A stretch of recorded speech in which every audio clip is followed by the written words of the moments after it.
this kind of like first come, first serve type deal because I don't see any of the people that were in here from the last week that were on the list. Only 2 people. So, Kathy is going to unmute your mic. I just need you to state your name, your birthday, time you were born, and location. Now, if you don't have a time from when you're born, it's okay. We can still do the readings for you, but it does affect the timing does affect your houses and your degrees. So it does affect a reading in general if you don't have a time. So it doesn't make it 100% accurate. So try to have a time or a roundabout time, but it's okay if you don't have one. We can still give you some information. You have to remember now, the ascendant of your sign changes every 2 hours in a day, and the degrees change every 4 minutes. So that's a huge impact on the houses. Every 4 minutes, your degrees are changing, so in one day. So that's a huge impact on just how we go about things in our charts. And just to clarify that. All right, so we can get this started, and welcome. If you guys can share this out, that would be awesome. Let's get this started. If anybody wants to get it started first, just raise your hand, and I guess Kathy will unmute you, and we'll get it started.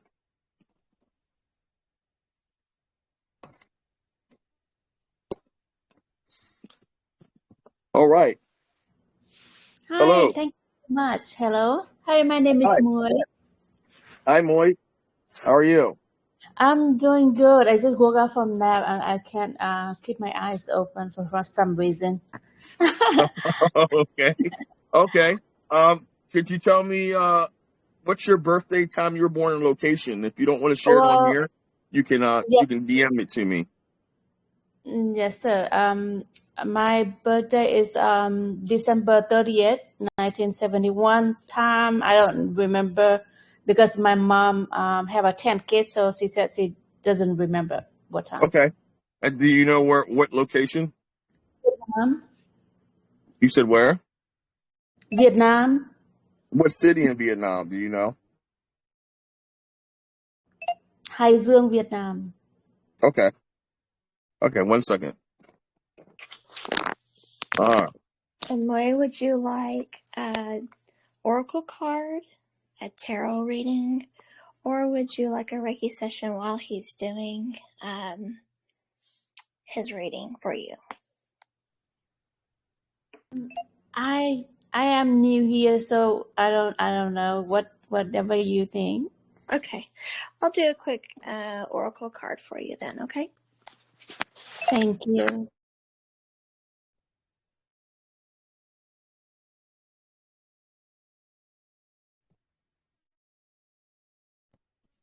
In the meantime, next will be Mickey, then Jeanette, it's me, and then Irene.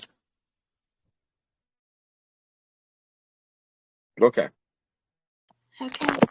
Moy, I got the star for you. The star tarot or the star oracle card. I'll show you the picture here on the screen here if I can get it going. And it says, hard times are over. Look forward to an abundant happiness, enthusiasm, and positivity. And I'll send that to you in a picture form, okay? Thank you so much. Thank you. Welcome. Okay. So from what I gathered from your chart here, because you have you're a Capricorn at 7 degrees, okay? So you're very much of the from what I perceive, a physical healer. I mean, you definitely have the makings of it. It's in your first house. So your first house for you is all about you finding yourself, you concerning all your vitality force to discover who you are right now, because you're really enthusiastic. You're a determined person. I see you have like this strong will about you. You just radiate this energy that stimulates others around you. That's why I said you're a physical healer, with this being in your first house, because you definitely are a person that when you're around people, you kind of move energy around. You kind of can feel people. You're really good at reading people. You're really bold and courageous, and you're independent. You're an independent person. I think you kind of you kind of are a person that that walks to their own beats type of deal. And that's okay because it's in your first house. I think you'll be at your best when you can kind of demonstrate your own independence in a way that doesn't interfere with anybody else's opinions, where you can just be yourself, because then it doesn't affect your overall mood with things. Now, it says here your moon's in Gemini, but since the timing is off, and I'm not sure if I got the city correctly, I think I got it somewhat correctly here. Hanoi, you said. It says that you're a Gemini moon at 13 degrees. Now, Gemini moons are very active mentally. Like it's hard to keep their brains down from moving. They have a hard time sleeping right now because of the energies that's happening. And since they're in air moons, they like to talk a lot. I don't know. I feel that could be the case for you if this is on your chart and it's in your sixth house, because your sixth house is really. Sixth house is all about being conscious, concerned about how to help people. And I feel like that's the case. Maybe it is in your sixth house. Like you're concerned about how to be of service. What can you do to implement yourself to be a leader? And you perceive the chaos in the world around you, and you also perceive the chaos in the world inside your own family and your own home. So you're constantly alert and aware of what's going on, but you're trying to see what best serves you right now. Now, granted, this is in 13 degrees. This will keep you in your head a lot. Okay. Cause if it's in 13 degrees, it's more of a mental energy. So you're in your head a lot. You're always thinking, you're always taking in information. You're always getting these downloads of information.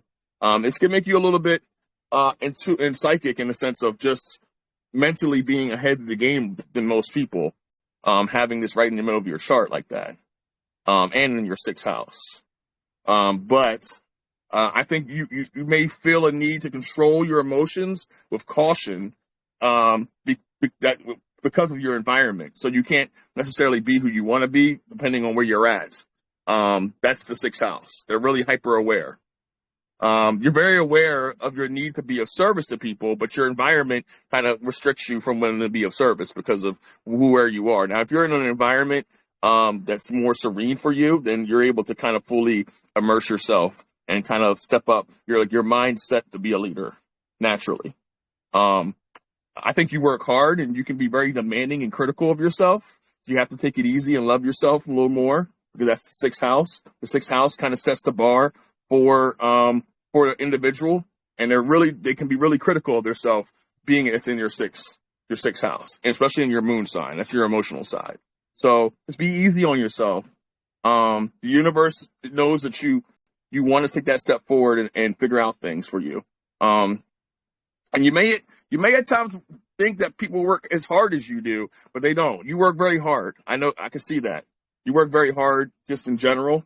And I think you'll be better able to serve yourself and other people when you learn to come to terms with, people's emotions and your own emotions, just understanding yourself. But since it's in your first house right now, you're completely at this point of figuring out who you are, and you're starting to open to this door of who you really are. And that's going to make wonders for you because it's in your first house. It's literally going to change your life, change your perspective, I would say, of how you view life now that it is in your first house. It's like you're going into this new world and you're taking your power back. So I hope that helps a little bit. That's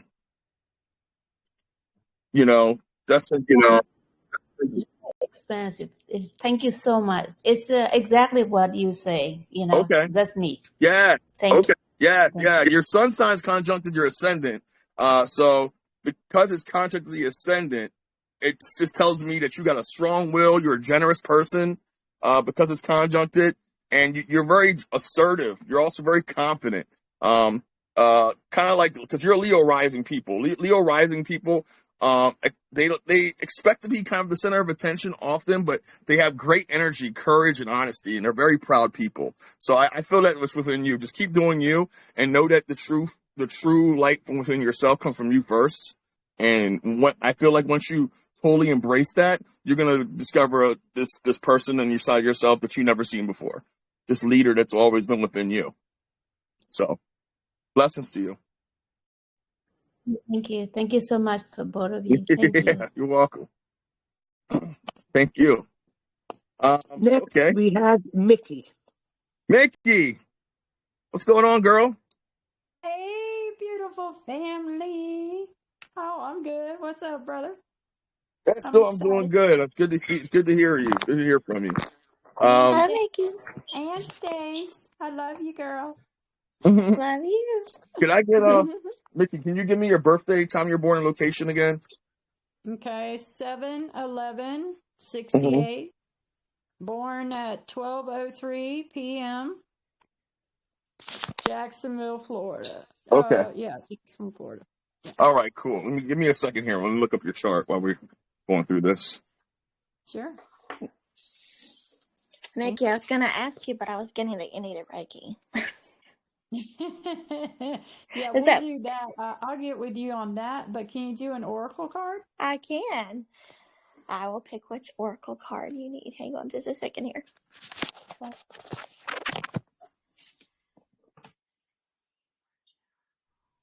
And guys, just to let you know, she also does readings too, and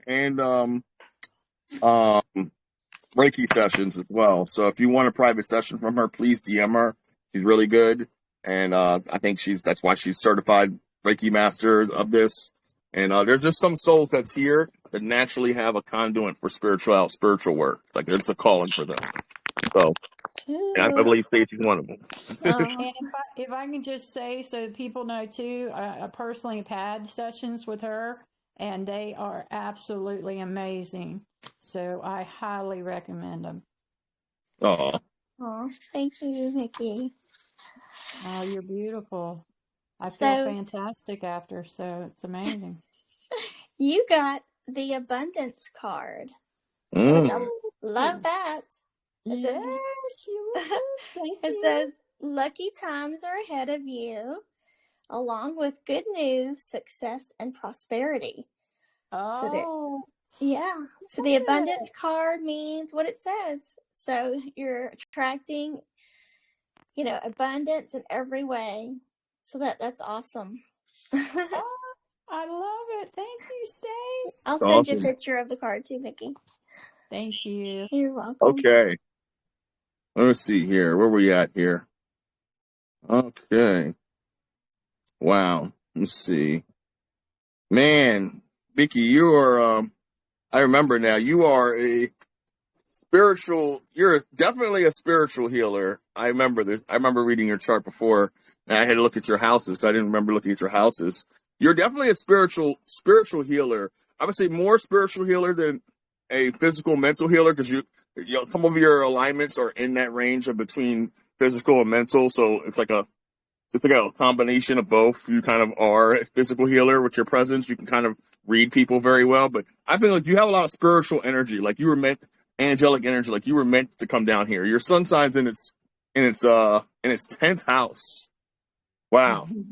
So it's all about you right now trying to find your authority and making responsible contribution in the world. Like you are at the point of, and this is funny how she pulled that abundance card for you because this is a time for you to kind of set into your humanitarian mind because you're in your 10th house. You have a great need to feel accepted and acknowledged by society, but it's also connected to your career and it's also connected to being of service to others.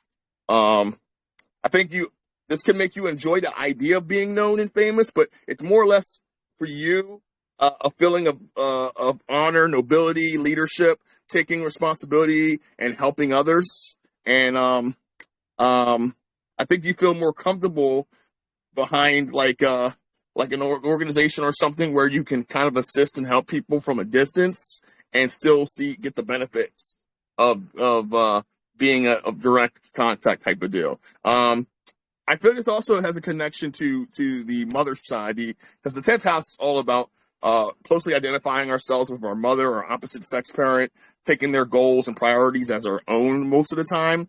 And I think you have the drive, the stamina, and the commitment to generate an aura of calmness, a collective strength to help people. Like your natural leadership abilities. This is in the 10th house too. Like the 10th house is all about ambition, prestige, They can kind of command a corporation. They can run a whole corporation, a group of men, women, and to be of service, to be the ambitious of the professional goals. Now, since it's in the 19th degree, that's kind of like a spiritual calling for you. And then your moon's in your 5th house in 10 degrees, Aquarius. Aquarius moons are very charming, gracious. They can, they're constantly kind to people. Anybody you come across, you might come across distant because you're really good at cutting the cords off with people, which is good to kind of protect your energy. But, you desire to be an active force for good in the world. Like, it's a calling for you to be a humanitarian. And maybe that's why tarot is kind of linking this in, because it's like you're getting the abundance card because you're going to get the rewards that you've been asking for to be of service. That's how that's what I believe it's going to happen. Now, one of your greatest gifts is your Mercury. Your Mercury's in that Gemini at 28 degrees. You got that power in your voice. Like, when you speak, people listen to you, and it's in your 10th house. So this is connecting again to your inner awareness, to your career field. And this will make you a good teacher, being able to teach people, because you likely learn quickly from being hands-on with things. Like, you have to be hands-on, practical training. That's how you learn, and then you apply that knowledge very easily with your speech. So people are able to really digest things that you speak. So it's kind of important for you to speak your truth right now, because you do have that degree higher than most people I've read. A lot of people who have power in their voice, they usually have it in a little bit past 20 degrees, but you have it at 28. So it's like a lot of things that are being said to you is coming straight from source. A lot of it's psychically stuff that you are downloading or taking in or have already within you that's being spoken at the right time. That's what that 20 plus degree kind of lines up to. And that's in your 10th house too. So that's interesting. And then this ascendant in Virgo, the person you're becoming, the mask that you're wearing, is at 28 degrees. So this is a calling for you, because this is going to allow you to be conscious, concerned about the details, being very neat, orderly, making sure things get done the right way. You're a great conversationalist with a wide range of knowledge and interests. So this works right up in your alley, being able to teach people and explain people. And you're a spiritual healer, and that goes along with teaching, because part of the spirituality is to reprogram the mind so the body goes the way it needs to go. And you need programmers, you need people to uplift people, to change the vibrational frequency of certain things. And I feel like you have that. You have that already within you. So this goes right along with a calling for you being at 28 degrees. And it can make you a bit of a perfectionist. And that's okay, because you like to get things right. You love, and having this placement, this is what makes you an ultimate humanitarian, because Virgo risings, they love to work and be of service to other people, because they are really good at gathering the fruits of the material world, which symbolizes the harvest for Virgo and the harvest for September, the fall season. So that's that's partially why the abundance is coming to you, because you're a magnet for collecting the resources and distributing them into the proper areas. So I hope that helps a little bit. Oh my goodness, you like nailed it. I'm like in the humanitarian part of it, because y'all know what I'm involved with, but everything was just wow. Once again, brother, thank you. That was me. Yeah. And you're a lighthouse for that 25 degree in Cancer alignment. So everywhere you go, people are going to notice you and take notes. And I feel like that's the makings of a humanitarian, somebody who loves people unconditionally and can connect to people on deeper levels, even when you don't know them. Like they don't have an ego or a line drawn. They kind of just love everyone the same. And I believe you have that. You have like this nurturing spirit, especially with that Cancer and Venus. So keep shining your light, keep speaking your truth. It's coming for you. The things are going to happen. The abundance is going to happen for you to do your work, for God's work. Oh, wow. Confirmation. That's beautiful, brother. Thank you. And I love everybody. Y'all know that. I just want everybody happy and just being them. Well, thank you both so much. That was just confirmation and beautiful. Thank you again. You're welcome. Thank you. Amazing. Oh, man, that's awesome. All right, Kathy. Who's next here? Next we have Jeanette. Then it's me, Irene, Sherry, and then Tammy. Okay. All right. Cool. Jeanette, how are you? How's yourself? And nice to meet you. Nice to meet you too. Doing good. Okay. Oh yeah. Okay, Jeanette, give me your birthday, time you were born, and location. Birthday, 26th of the 11th, 1963. Bila Wheeler. That's spelled Biloela. Queensland, Australia. Okay. All right. Time of birth? Yeah. What time was it? 11:56 11:56. a.m. Okay. A.m. Okay. 1 second here while I look this up. And I guess Stacy, if you want a reading or a oracle reading, Stacy does offer either or, guys. So you don't have to just get the oracle. If you want like a 3-card reading, she can give you a reading on your past, present, and future, or whatever you guys would like. Just let her know when you're getting your reading. Yes, Jeanette, what would you like? May I have a 3-card reading, please, Okay. Stacy? Would you like an oracle card or would you like a tarot card? Oracle. Okay. I got a while ago that you needed an animal. You needed the animal card, so I already had those out for you. Okay, let's see. All right. Camera on here. All right, so first I got the cheetah, and the cheetah says, get clear on your intention, stay focused, and move quickly to achieve your goal. You also got the manatee, accept the situation as it is rather than fighting to change it. And you got the panda, which is create a sacred space for yourself in your home and or place of work. And I'll send you a picture of those cards. Thank you. You're welcome. Okay. Interesting. All right. So interesting, Jeanette. You have you got a lot of water in your chart. A lot of water and fire. Okay. Especially in your first 5 planets. I would say it's mainly fire that you have, but a lot of water too. Because you have the Sagittarius in your sun sign, 3 degrees. You got a lot of this willpower. You a lot of optimism, positive thinking, interested about everything. See, Sagittarian people, they're really direct and forthright, good natured. They have like an affirmative outlook in life. So I see that. I see you much of an empath, because it's in 3 degrees. So you can't, be around a lot of people as of right now because of the energies changing. You're very sensitive to energies, and it goes along with your moon and your rising because you got a lot of water there. It's like that Pisces rising and moon. So you are a bit psychic, having all that water there. You're very intuitive, but being in 3 degrees, in your 9th house, this makes you very much of a researcher. Like, you are strongly invested in philosophy and your personal vision in life and interconnecting this journey of your journey and the spiritual journey. You're fully invested in this.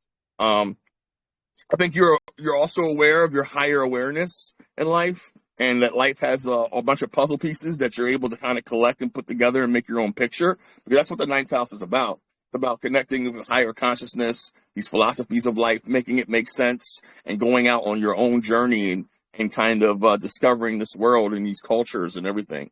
I think you're also drawn to being an observer of other people's ideas and experiences, being this is in your 9th house. So you kind of love to kind of learn about everything right now. You're constantly researching. I think you research on your downtime, in your wake time. You're constantly wanting to expand your growth of knowledge. And that's something I think you can help because you're very intuitive and understanding people because you're a people person. by nature. Like you just have this understanding with people. And then one of your gifts is this 25-degree alignment in your moon sign in Pisces, and it's in your first house. So Pisces moons, they're very sweet people, very, very much visionaries, very poetic. Okay. They're very compassionate. They're empathetic with other people, and they can be somewhat of a dreamers a little bit, and they kind of tend to escape a lot in their own little world. But one of the things about they have great sympathy for people that have injustice or downtrodden or disadvantaged. So they are naturally inclined to help people. Okay, they're really selfless when it comes down to that, of helping people. One thing about this is, because you have this in your alignment, you are hyper aware that you are a spiritual sponge. I think you know that because your moon's in your first house, and that's all about taking your power and having this emotional sensitivity experience of who you are that's projected onto the world. Like, your identity in the world depends on your environment of who you are. So, that's why you since you're hyper aware of yourself, you have to be careful of your environment, because Pisces moons are spiritual sponges. If their environment's chaotic, then they're chaotic. So they tend to shelter themselves or be like the hermit, because they can't absorb all that energy. And I believe that because you have it in 25 degrees, you're hyper aware of that. Like, you're very secure of that energy. You're very secure of that process. But this also makes you a little bit kind of tapped in to these higher frequencies, understanding, a little bit psychic yourself. I almost feel like you can read people yourself, through tarot and other things, because you kind of connect into that kind of spiritual energy. And then that rising, of course, being at 6 degrees, is also a low rising. So you're good at it reading people just in general, because your first two planets, your first alignment is under 10 degrees. Your ascendant's in 6 degrees Pisces. And they're really sensitive to energies. They're really likable people, and they're kind of like I would guess you would say that you have like this artistic temperament about you and the way you express your feelings.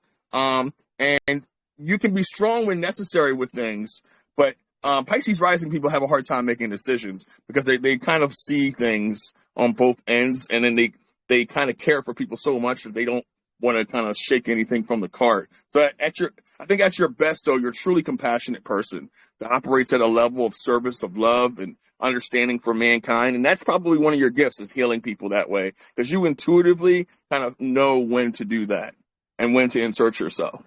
Granted that you do have a Mercury in Sagittarius in its 10th house. So this is like, this will make you a good teacher yet again, because that Sagittarius, they when it's in Mercury, they have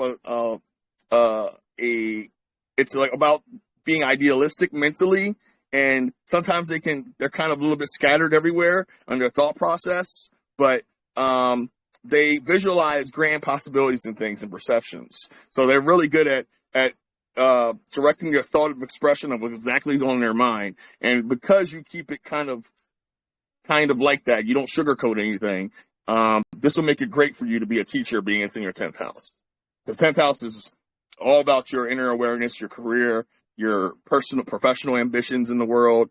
Like, what do you want to do? How do you want to do things? So this will make you learn quickly from being hands-on with things. Like, by going through the experiences that you're going through right now, you learn. That's how you learn, for you to be able to communicate, or at least receive the communication. And just keep doing that. Just know that you have to be careful who you put your energy around, because the energy that you put yourself around becomes of you immediately. Now, it's easier for you because that Mars is at 22 degrees Sagittarius, which is another kind of thing for you. It's all about, it seems that because it's all in the 10th house for you, all these major planets, it's like you want to insert yourself in the world. You want to achieve much in life, and you will achieve much in life. Especially with this action planet being in this 10th house, and it's in Sagittarius. So you got this optimistic nature. You're a Sagittarius yourself. You got a lot of fire. You got a lot of drive. You're a little bit of a manifester, to where you can psychically and kind of intuitively connect to people's emotions, and you can kind of put yourself in their shoes, even though you're not even there. But I think you put a lot of your energy into these new adventures of the higher mind right now, and education. Education is like your most probably most energy that you put it into is researching, bettering yourself for more education, and then being able to kind of be that teacher to kind of deliver the education to the people. And I think that might be a gift. It's just a all around healer and teacher for the youth, specifically, but everyone, anyone that comes in contact with you, you're able to kind of teach them something new about life and the other cultures of the world, and kind of bridge these gaps for a lot of people that have a hard time doing that. So I hope that helps you. Thank you both so much. Yes, that's definitely me. Okay. Oh, Yeah. goodness me. Sending much love and much thanks. Oh, Oh, wow. awesome. Well, thank you. Thank you very much. And yeah, Yeah. keep doing your thing. Keep Thank you, Stacy. You're welcome. Oh man. Okay. Thank you. Cheers. You're welcome. All right. Okay, Who's so next here? next we have It's Me, then Irene, Sherry, and Tammy. Okay, who you said who's next here? Oh, it's me. It's me. Okay. It's me.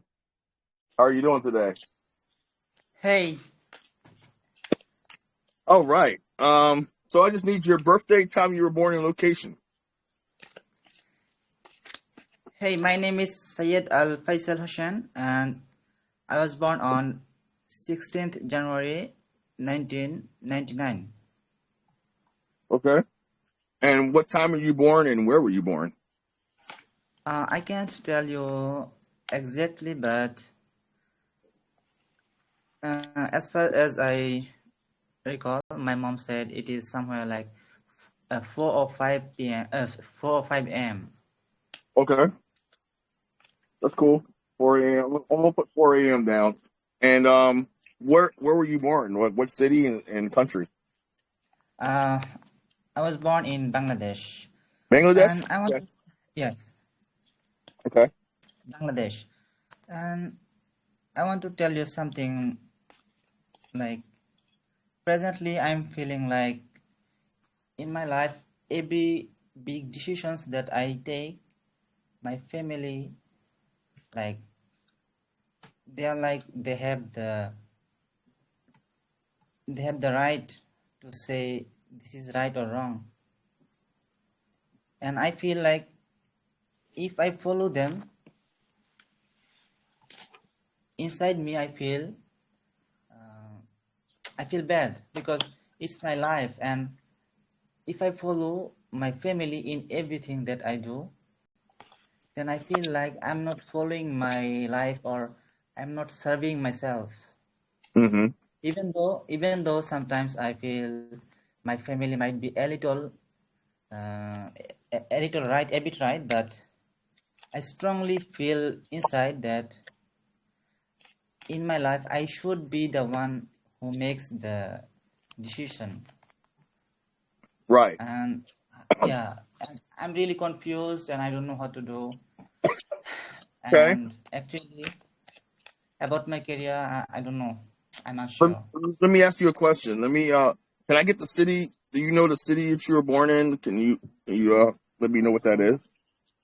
It is Kumilla, Cumilla. Okay, one second here. I'm gonna look this up. Um, and Stacy, you can go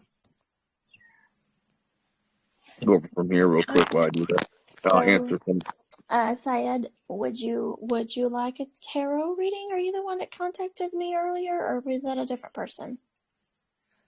I think I contacted Stacy. Yes. Okay. Yeah, Um, I would like oracle reading. you want an oracle reading? Okay.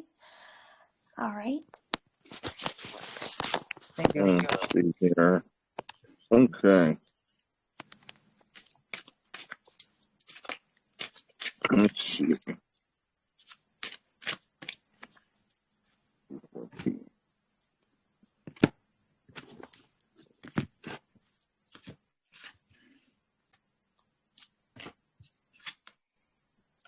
All right.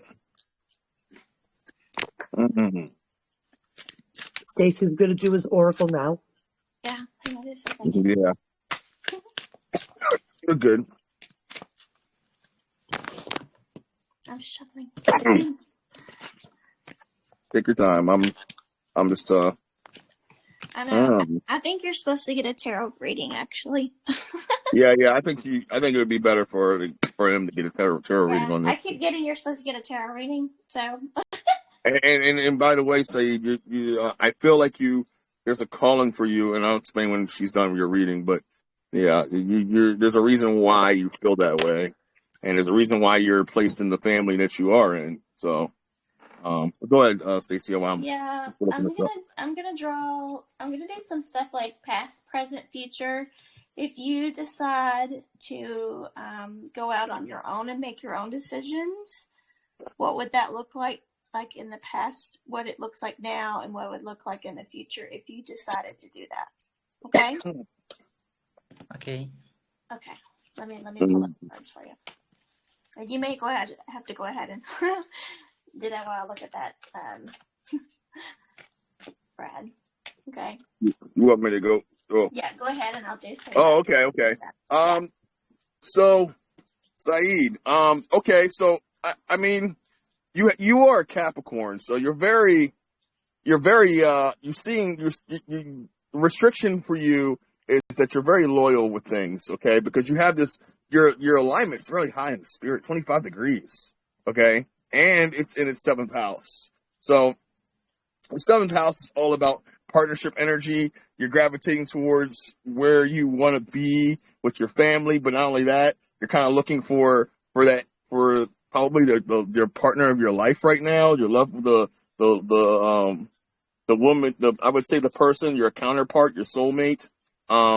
Granted that it's kind of like how working in union with you, because you enjoy developing and exchanging interpersonal expression and joint efforts with people. So sometimes I think you have this intuitive sense of what it requires for a partnership, whether it be business or interpersonal, personal relationships. And you're very aware of others as like a mirror of yourself. But at 25 degrees, this is a spiritual calling for you, because you are a very responsible person, and you're very conscious of what's going on around you. I know that you kind of perceive your parents, and maybe you were placed in that family to kind of heal the trauma from that family, but you have the right to have your own mind, okay? You have the right to do everything as a sovereign soul of this planet. So everything that you're thinking right now is okay, because you're meant to come into this place to kind of shake things up, to change the culture, to change the energy of your family's lineage. So it's okay for you to feel the way that you're feeling and not get shunned by your parents. And the reason why is because a lot of us are already getting done that right now. It's like we're coming in, especially from these other places spiritually, and we're here to kind of shake things up. And a lot of us are black sheeps of our family, okay? So that is kind of common. And you're not alone in that. I think I'm myself included, Stacy. I think a lot of people in here can probably verify with that. So don't beat yourself up that your parents aren't aligned, because right now you have a higher calling for something that you're meant to be here, and you're very grounded in this thought process. Because I see you got a double. You got two Earth signs in your first 3 planets, so you have a lot of drive and ambition, man. And it's in your 7th house. So you're a very serious person. You're very practical. You make things make sense. I think you have a difficulty in just being happy with yourself. So you may try hard to kind of achieve your own ambitions at the expense of others. Just be happy with what you have and the knowledge you got. And you're going to get to the finish line whatever you do, because you got this terrific self-control and determination. When you set your mind on something, it becomes a reality for you. That's how you manifest things for you, is you set your mind on a goal and you achieve it.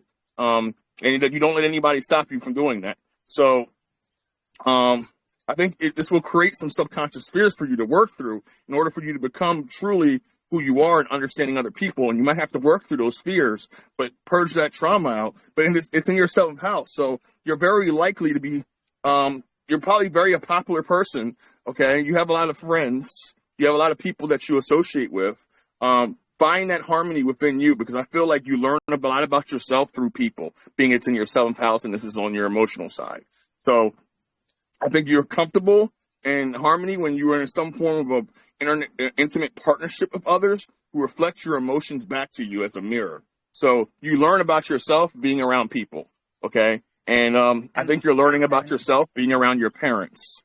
and By I think I'm also kind of different from others because in our family, like they don't have a relation before marriage, but I'm kind of different.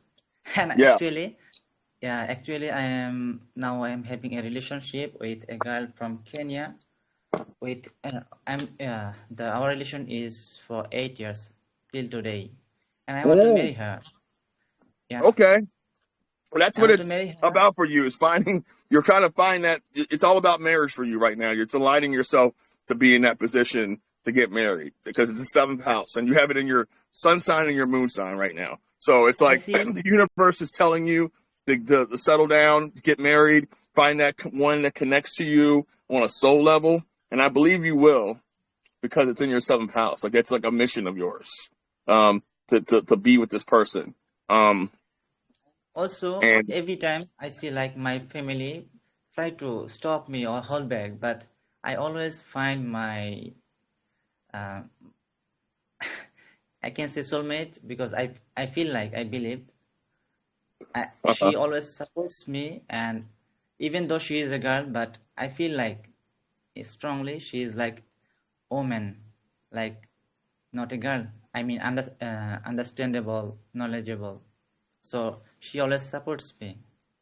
yeah, that's what it's all about. Yeah, you're see, the 7th house is all about finding your soulmate connection, the person that really reflects who you are. So that's where, like, a lot of people who have this in their placement are thinking about marriage, or they're already in a committed relationship and they're either having a quick ending because they are seeing the intimate relationships and the transactions around them that's affecting their life. So you're starting to see people into your life right now that have the worth weight in gold for you. And it's when you find that person, you're going to find that person. You're going to know exactly who they are, especially when it's in your 7th house. But you're going to have multiple people that's going to come in front of you, and you're going to know the exact person that's the one that the universe is telling you to be with right now. And since you have this rising in Cancer, you're a natural nurturer and protector of other people. Okay, like you're a natural, like I think it's because your ruling planet is your emotions, the moon in Cancer. Okay, so it's all about nurturing, protecting your home life, starting a family. This is all in your cards for you, and I kind of feel like that's the case. I think you're likely to be involved with a lot of past karma ties with this, so you got to learn about letting stuff go, because a lot of the stuff with Cancer risings is they have a strongly tied past karmic connections that they have to kind of transmute and heal. And at 6 degrees, you're very intuitive and very much of a physical healer in that regard. You just know when to apply yourself. And I think in the physical, when you do meet this person, it's going to be a jubilee for you and this individual. So I hope everything helps you with that and this reading. Thank you very much. Okay. One thing, can I say Yeah, sure. about my career? Like, what is ahead of my career? What's the what? Like, He's saying about my career. career. Oh, your Yeah. career? What? I say it one more time. I mean, I want to know what is ahead for me in my career. What's ahead for you in your career? So Yeah. that's that. Let me see if your chart says that here. So your chart does say, I mean, you have a lot of Sagittarius in your chart and Uranus, okay, being that it's in Aquarius. You're very much a clever person. So I think you're highly conventional. You're very humane. You're very a person that thinks forward thinking. So you're very much of a natural humanitarian. I think you like to help people because you like to Yeah, associate for sure. yourself with groups of Yeah. people the associations to better help society. So a job that's suited for helping others is a job for you. Like any of the caring professions, anything that's humanitarian concern, I think it would be great for you. And it's also in your 8th house. So you have a keen intuition and immense power to transform yourself and others around you as you evolve spiritually. It's a calling for you. And it's like this is gonna make you very psychically in tune to people, and because of that, you kind of like want to learn about everything. You kind of want to learn about life, death, rebirth, sex, everything, and kind of take that all into consideration on your decision on your job. But I feel like helping people, any kind of humanitarian job, any job that's being in the healing professions, whether it may be healing holistic or spiritual, is something up your alley that you probably would. And Stacey probably could help a little better on that department because she does the tarot. But your Uranus is kind of pointing in where you're heading to, what direction. And since it's saying that, that's because you're here to kind of break the mold from that. Yeah. Yeah. I don't know. So I did go ahead and pull an oracle card, and I think the reason why I wasn't getting it because I didn't have the right deck out for him. So this is the deck that it wanted for him, and so it was the card I pulled was the full moon in Virgo, which is you are good enough, was what the message was for you. And then I also looked at if you followed what you wanted to do and not what your parents wanted to do and what that looked like. So I did the past, present, and the future. So in the past, you got the Knight of Cups. And that means that there was a time when you pursued your dreams and desires with a lot of passion and romance, perhaps getting carried away with your emotions at times. And this period was characterized by a youthful zeal and a readiness to chase after what ignited your heart, no matter how grand or unattainable it seemed. It was a time when the world seemed filled with endless possibilities, a time of beautiful dreams, and of allowing your heart to lead the way, even if it meant wandering into the realm of the impractical. Now, in the current position, you've got the Ace of Cups. So I think that's really talking about your relationship here, too, that you were discussing a while ago, which I didn't know about. So it means that there's a new beginning of love, emotions, or creativity is being offered to you, filled with potential for deep emotional fulfillment. This card signifies a time when the heart is open, ready to receive and give love freely, marking a period of emotional growth and happiness. It encourages you to embrace this opportunity with an open arms, and it represents a significant step towards experiencing joy and contentment in your personal life. So that's pretty exciting. And in the future, you got the Eight of Wands. And so the Eight of Wands for the future means that events will unfold rapidly. This is a very quick moving card. It'll bring swift changes and developments. So this would be like if you decided to do your own thing. This period will likely be marked with a surge of energy and momentum where things have been waiting for suddenly begin to take shape.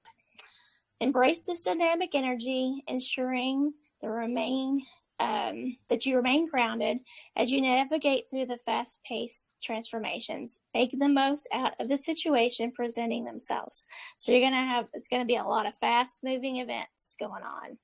It's going to be busy. Yeah, I see it, man. Because that 7th house, it's like you're on a fast track to find your soulmate right now. I think you found her, and yeah, the cards are aligning with that, and your chart's aligning with the cards. So, yeah, man, I hope that information helps you.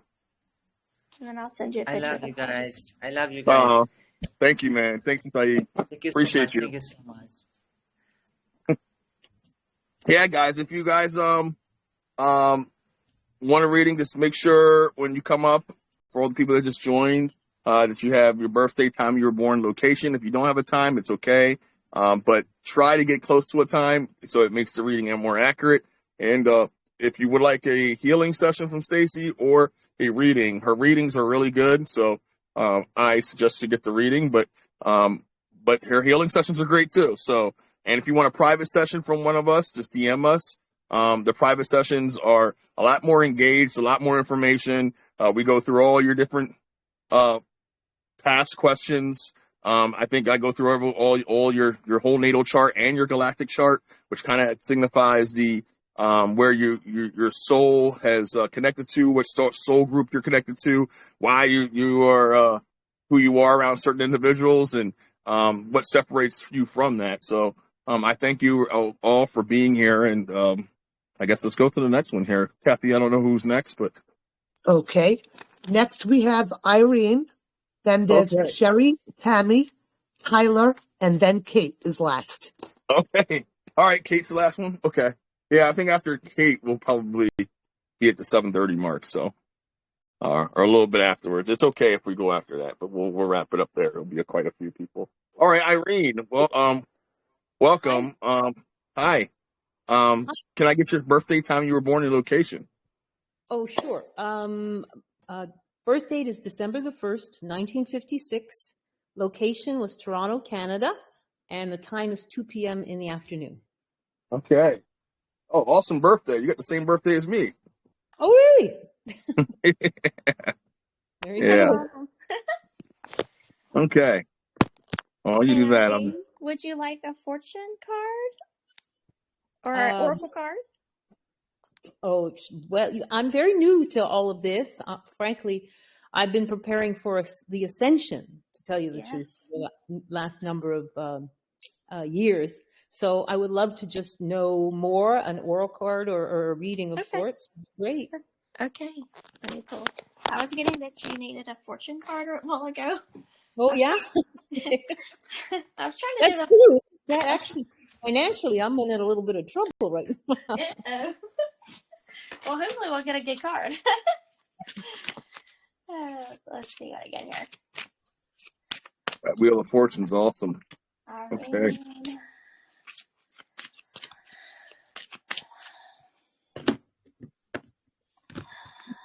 Okay, Irene. Okay. You got cracker. Looks like a fire. It looks like a firecracker. Yeah. Oh my God. Really? That's what you got? Yeah, oh wow. Her chart. I was just thinking that in my mind when I looked at her chart. I said firecracker. Really? Yeah. That's crazy. Okay. It looks like a firecracker, but it says cracker at the top. It says positive energy surrounds you, love, joy, and good fortune await. So that's nice. Yeah, man. You are I would say you're definitely a firecracker on here, because you have a lot. Your planetary alignments are all on fire. They're all fire. You're a master manifester of fire. Like, you have this positive energy about you, action. You got a double Sagittarius with a Aries rising. All fire with you. I feel your sun sign's in the 8th house, so it's all about like you reflecting on things intimately in the world, in the universe, wanting to know more about your understanding on things, your inner self, how you perceive people, how people's motives around you. You want to know everything. It's kind of like you want to just kind of research and go beneath the surface and everything right now. Granted that your sun signs in Sagittarius, so you're naturally optimistic and positive thinking, and you're always inclined to want to know and you don't restrict yourself with thoughts. You kind of keep it open and optimistic, and you're taking on information. And this is perfect for you, wanting to kind of venture out on and discover who you are and everything about life has to offer: life, death, rebirth, sex, everything. Like, you want to go beneath the surface and know a little bit about everything. And that's part of this calling for you. And since you got this master manifestor energy, like, you have this ability to really manifest the things you want in your life, better than most people, because you have this alignment and this drive and this passion about you that just makes things happen. Things happen for you. Again, your moon's in 3 degrees, Sagittarius, also with your sun sign. Your sun sign's a little higher degree, but your moon is in 3 degrees. So this can make you a little bit, you're very much a physical healer, very intuitive, very much, I would say, empath, Yes. very sensitive to energies. This can make you have a lot of anxiety. Okay. But being around a lot of people, a lot of energies and different personalities. So you have to learn to kind of tailor your anxiety a little bit, be selective of your energy, who you give your energy to. Because Sagittarius moons, they're very uninhibited. They're very freedom loving. They're very restless. Like your brain's always, you always got to do something, you know, and all that energy, you got to burn off some of that energy sometimes. So sometimes it helps for you to be active, maybe go on walks, connect back to nature. Cause you got a lot of energy. Like what I mean is like when most people don't have the drive and the will to get things done, you do. I think you're very happy and fun to be around because of all this energy, this optimistic energy you have. And Sagittarius moons, they tend to react to situations with action rather than reflection. So they kind of act first and think later. And that's okay. That's who you are. And this is also in your 8th house. So you're really concerned with psychic connections, deep-rooted emotional experiences. You're naturally intuitive. Like you get people. You know things very well, and you can pick up on people very well. I think you just have to trust yourself more that you are seeing these things and not let it be kind of have your energies all scattered. But if you can kind of focus your energy, because that's the one thing about Sagittarius moons is they have all this energy and they want to do everything and they have a huge list of all their goals, but they're like great starters, but they have a hard time finishing. So they're doing so many projects at once. So you got to kind of focus your energies to be more of where you want it to be. Because but with this 8th house, I feel like it kind of helps you a little bit because 8th house is all about preserving and concentrating your instincts into what you want. This can make you emotionally vulnerable. So again, you got to protect your energy, protect who you're around. Don't because you kind of open yourself up to a lot of experiences that can take a toll on your mood and your psyche. But granted, now you do have some ability to speak your truth, and you don't hold back on nothing because this Mercury in Sagittarius, you kind of let people hear the truth regardless of what it is, and you don't sugarcoat nothing, and that does have an effect around people around you because they listen to you. You have like some kind of power in your voice, being whether it be writing, singing, or just speaking your truth. So don't hold back on what you need to say to people because that's healing people on levels that you just can't see, and that's okay too. Keep doing what you're doing. I think your Mercury is in your 9th house. So yeah, this is the perfect alignment for you because you're all about higher learning right now. You're all about researching and looking at all these different perspectives, every religion. You're just coming into your own right now with this. Maybe you weren't like this before because it's in your 9th house now. It's like a whole new world for you to dive into of all this information. So you're kind of absorbing everything.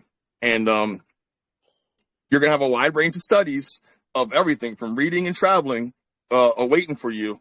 So it's kind of inclining you to teach what you perceive and what you discover. That's what you're good at. Whatever you're perceiving and whatever you're learning at the time, you can be able to teach to people uninhibited of other emotional things because it's straight to the point and it reaches people beyond a physical level, more into a spiritual level of a lot of people. They might not speak it, but they're definitely feeling it and resonating with what you say. So just know that part. And as far as your rising is concerned, you have this Aries rising. So you're all about being energetic, forceful, outgoing. You're always doing something. Okay. You always got something planned. You're always moving around. You have this energy to get it abundant. I think you can kind of, it would make you go crazy if you weren't doing something in your day. So you always have something planned to move around and do something. It might be kind of every now and then ground yourself, recalibrate, because you have all this energy. Maybe you're burning off too much energy and you might need time to recalibrate within yourself. But if you're not burning off that energy, you definitely need to, because being cooped up in the house for all that time and not recalibrating back to nature will drive you insane. So allow things to flow easily for you, because things flow easy for you anyway. Whether it be life, work, interactions with people, everything just flows for you.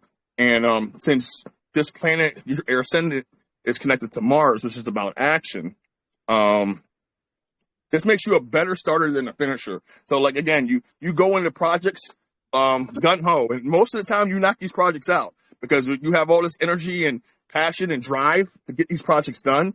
But you have a lot of other projects you want to do, and you might not even get close to even starting them or scratching the surface. So just take time to write out miniature goals that you want for yourself, and then knock those miniature goals out. Don't go so grand right away with what you want. So you can manifest those things and what you want very easily, but you put a lot of pressure on yourself and you burn yourself out in the process, putting all these things on yourself that you probably can't get done in one day.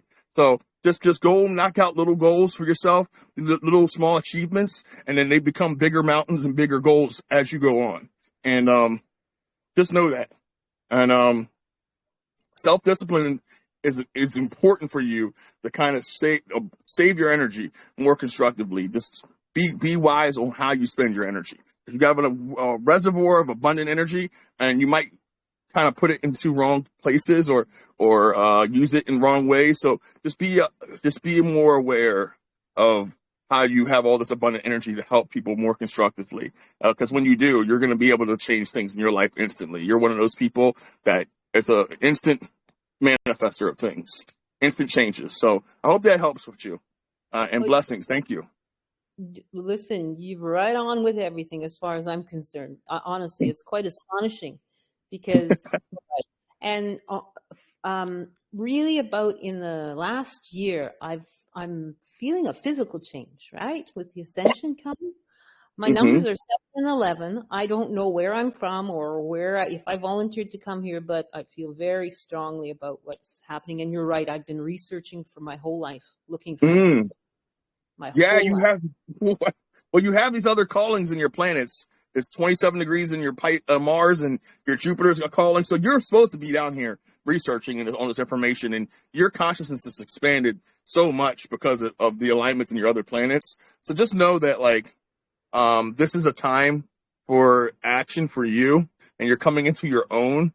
And once you discover who you are, because you're kind of looking around to see how you can input yourself for society, like that's it's in one of your alignments. So just know that you're here. You are here for a reason, for a special reason. Everybody is, but you specifically, because you have some unique gifts to bring to humanity, and you're coming into your own and discovering that right now. So it's kind of like, it's kind of like, what did I do next? How do I input myself?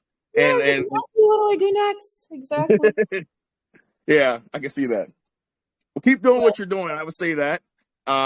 And know that this is a calling for you to be in this position where you're at. And the universe is responding to you and noticing that you're coming alive with who you are. And once you do discover your plan, everything's going to align for you, because it's already, you do have your purpose is to do exactly kind of what you're doing. And I feel like you're discovering who you are, and in the process, you'll discover that you are this natural leader and that you have these abilities to help change things instantly for you, because you are a master manifester of that reality. Like you make things happen. With all this energy you have, it's going to happen. So just know that. I can sit here on your chart all night, but yeah. Oh, I could tell you a ton of stuff. Trust me. Thank you so much. I really, really appreciate that. And you're right. I'm kind of at the spot where, okay, now what do I do? Sort of thing. So we'll figure it out. Oh yeah, of course. Of course. Oh man. Thank you, Irene. I appreciate you. Thank you. And guys, if you guys want a private reading, just DM me. I'll check all my messages when we're done here, and we can set up a private session. I go through all the planets. We go through your birthday chart, and the galactic chart on the private session. And it's about an hour and a half long, but it's a lot of information. But we really get through everything, kind of similar to what we're doing here. But I'm trying here just to give you kind of a couple aspects here that kind of help couple things, and we're not even going through the planetary aspects. We're just looking at the planets in your chart and just showing you the alignments that the universe is not a lie. Like everything that you were supposed to be doing, you're already doing. It's within you. So just know that part. And Kathy, who's next? Okay, we have Sherry, then we Okay. have Tammy, Tyler, Kate, and Peter is the last one of the evening. Let me unmute Sherry. All right, cool. Awesome.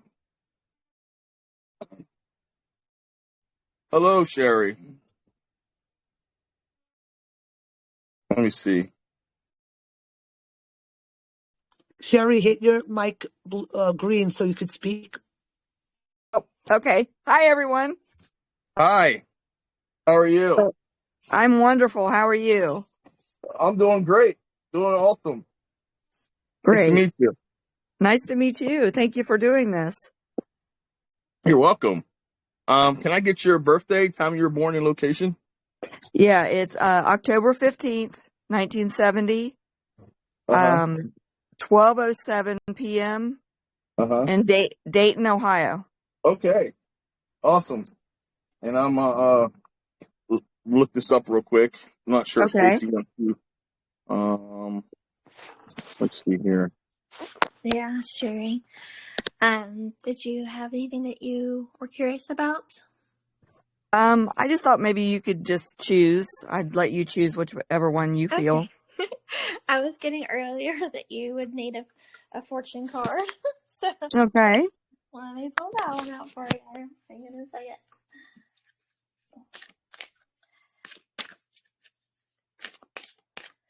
Oh.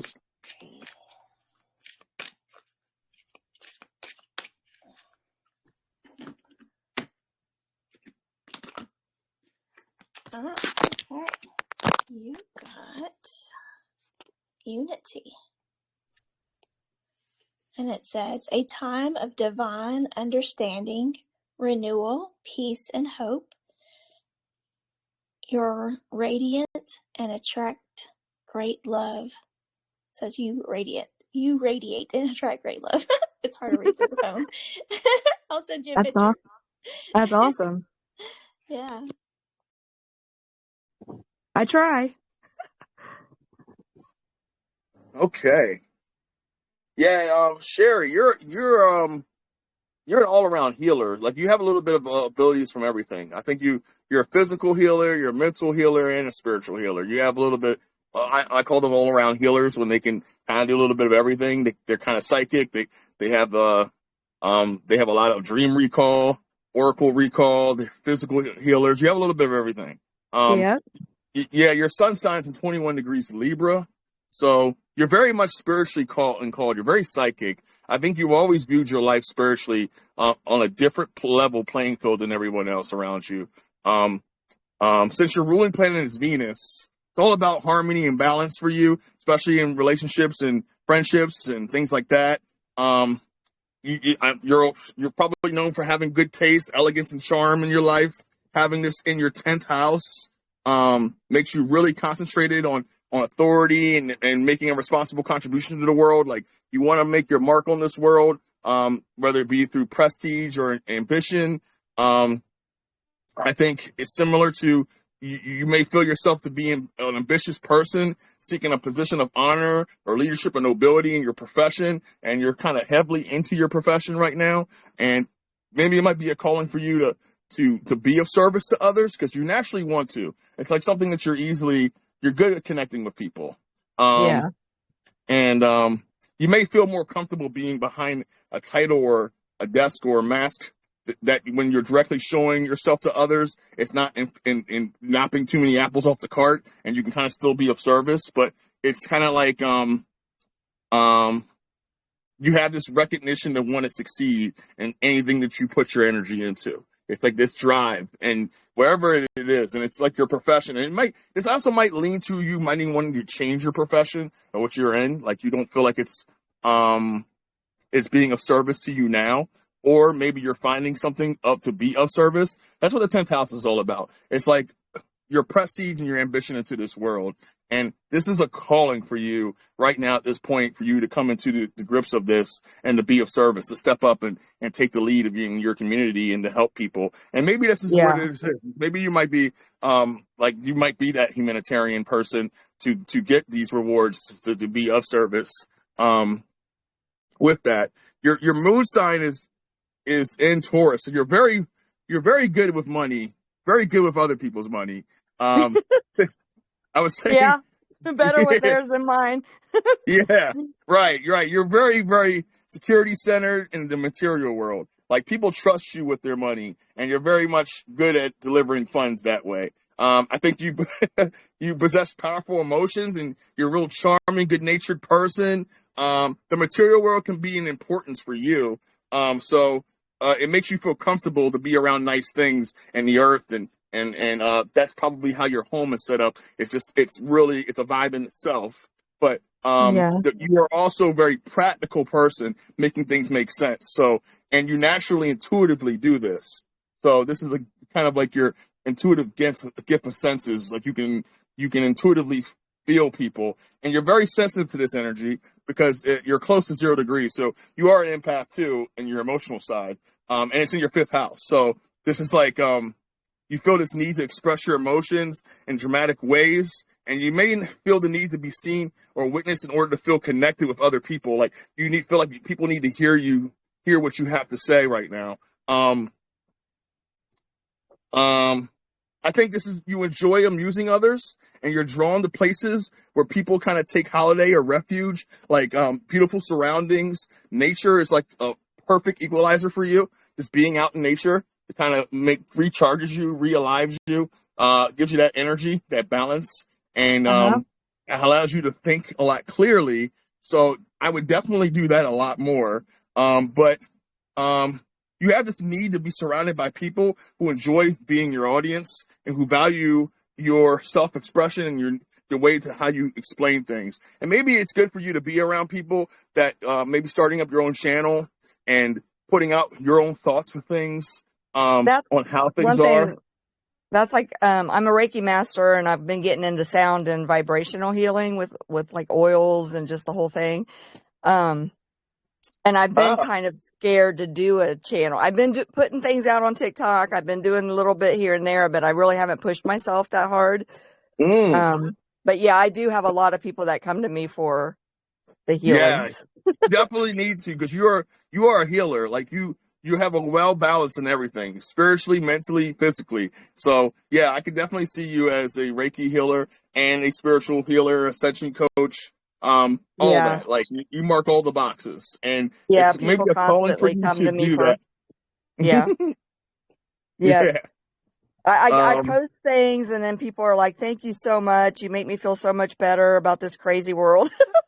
Yeah, but you got to keep being who you are, because that rising you have in Sagittarius, man, you're a really honest and forthright person. Like, you say what's on your mind, and you expand people's thought process, because Sagittarius is ruling planet is Jupiter. So you're always expanding, you're always moving forward. And you like to be balanced and have strong moral nature, yet you're also funny and like to have a good laugh, even at your own expense with things. Oh yeah. This alignment will have you well liked.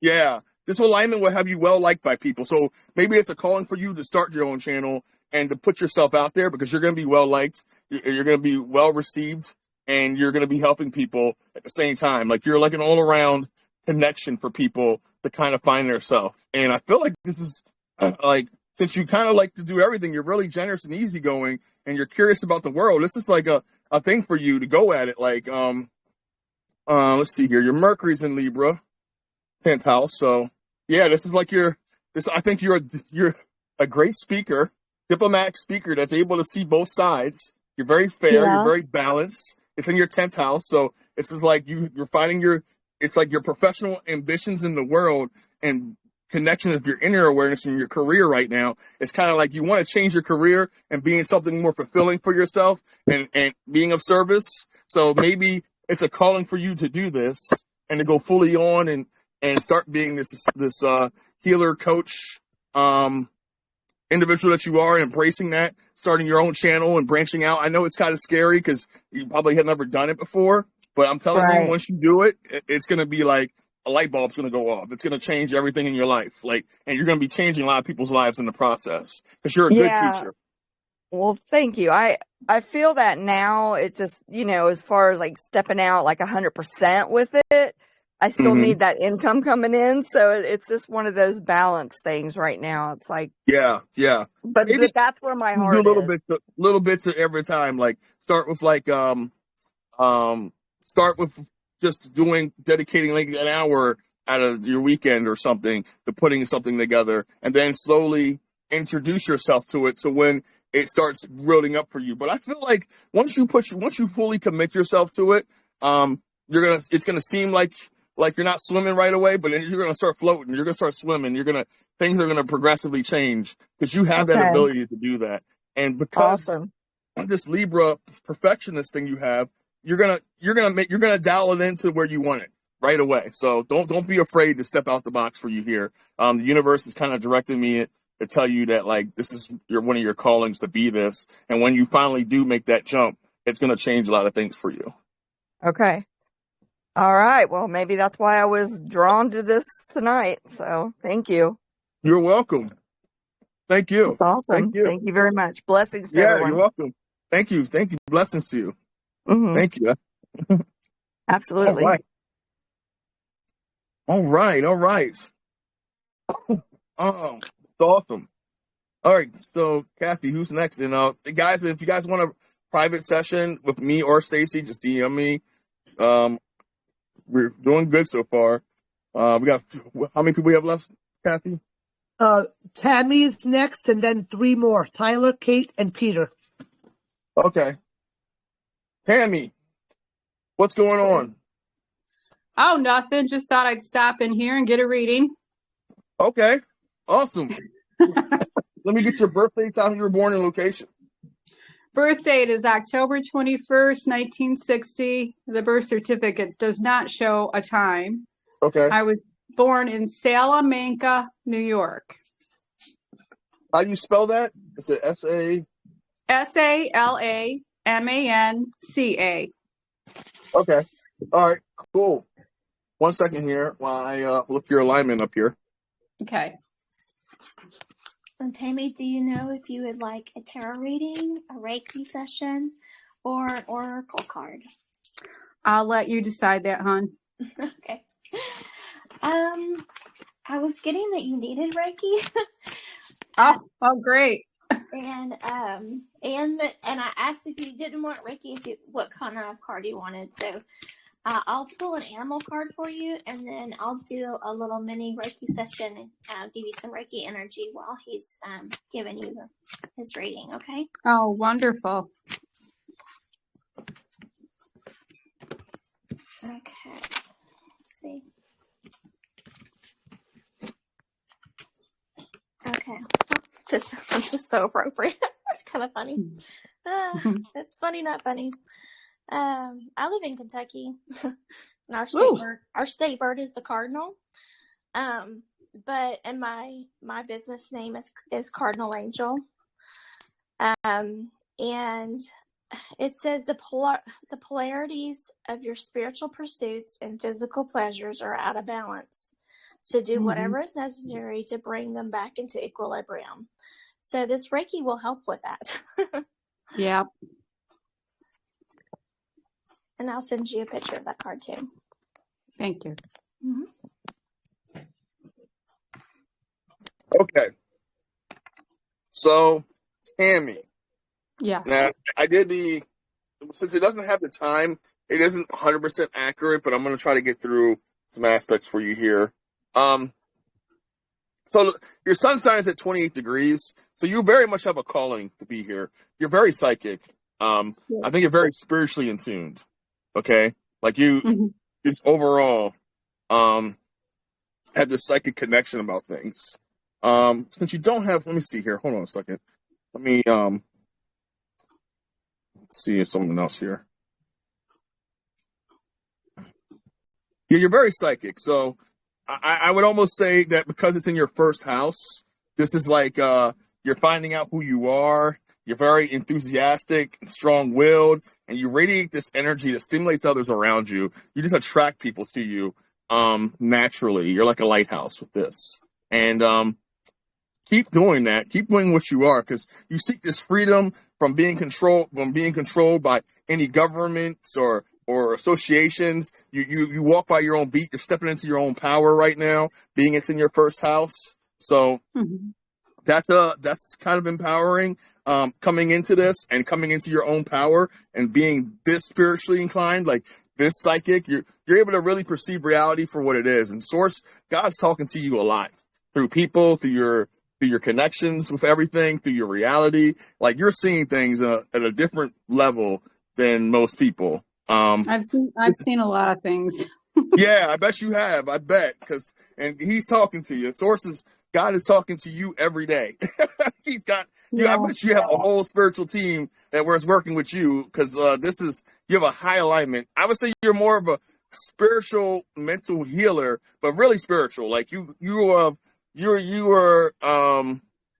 definitely cut from a different cloth here, spiritually, and you just have this tool belt of just being able to kind of help people on multiple levels, and perceive things in this reality. I'd almost say you can do readings yourself on people, because you're that good, just intuitively, psychically. Well, I hope I can get there. Mm-hmm. What'd you say? Oh, I said I hope I can get there someday. You will. You will. It's your moon sign's in its first house as well, so you're finding your power. Now see, the thing is about the birthday and the timing is the houses aren't the same. So forgive me if this isn't accurate for you, but from what it's telling me on the chart and what's showing me on the chart here, on your chart, is that your first house and your moon would be in Scorpio. So you're definitely connected to people psychically. It's a water moon, so you're very intuitive with that.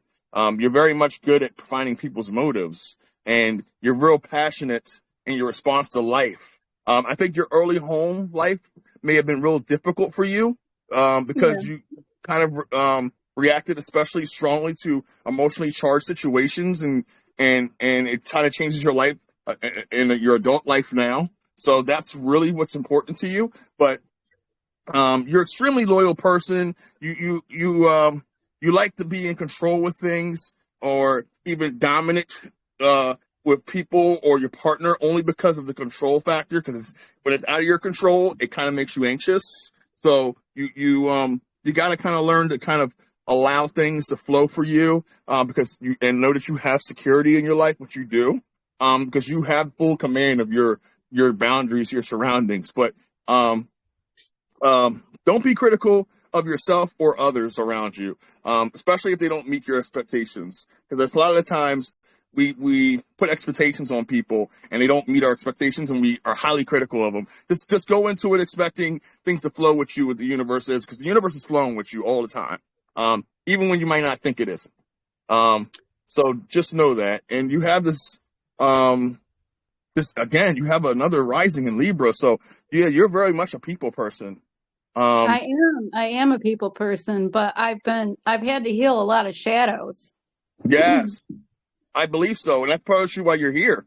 You have a lot of shadows to heal, a lot of karmic energy from family, stuff that you're healing in the process. And because you're so spiritually inclined, like, you're healing not only your shadows, but others, around you. I have to be careful not to be around a lot of people and not to open myself up to people, because then I attract the wrong people. Yes, you do. You do. And I believe you know that now, and that's why you're stating it. I mean, because at 28 degrees, what happens is when people have high spiritual alignments like that in their chart and their birth chart, especially in their sun sign, they tend to learn these lessons earlier in life. So they, like, a lot of the lessons that of people coming in their circle and protecting their energy, they figured out when they were kids, oh, we can't be doing this. It's because God's been speaking to you your whole life, like giving you a crash course for you to be where you're at right now. And you're coming into that. You're coming into that power, and you have this ability, man, to be the light that you are, because that's really, you're like a light for people when you do come into your power.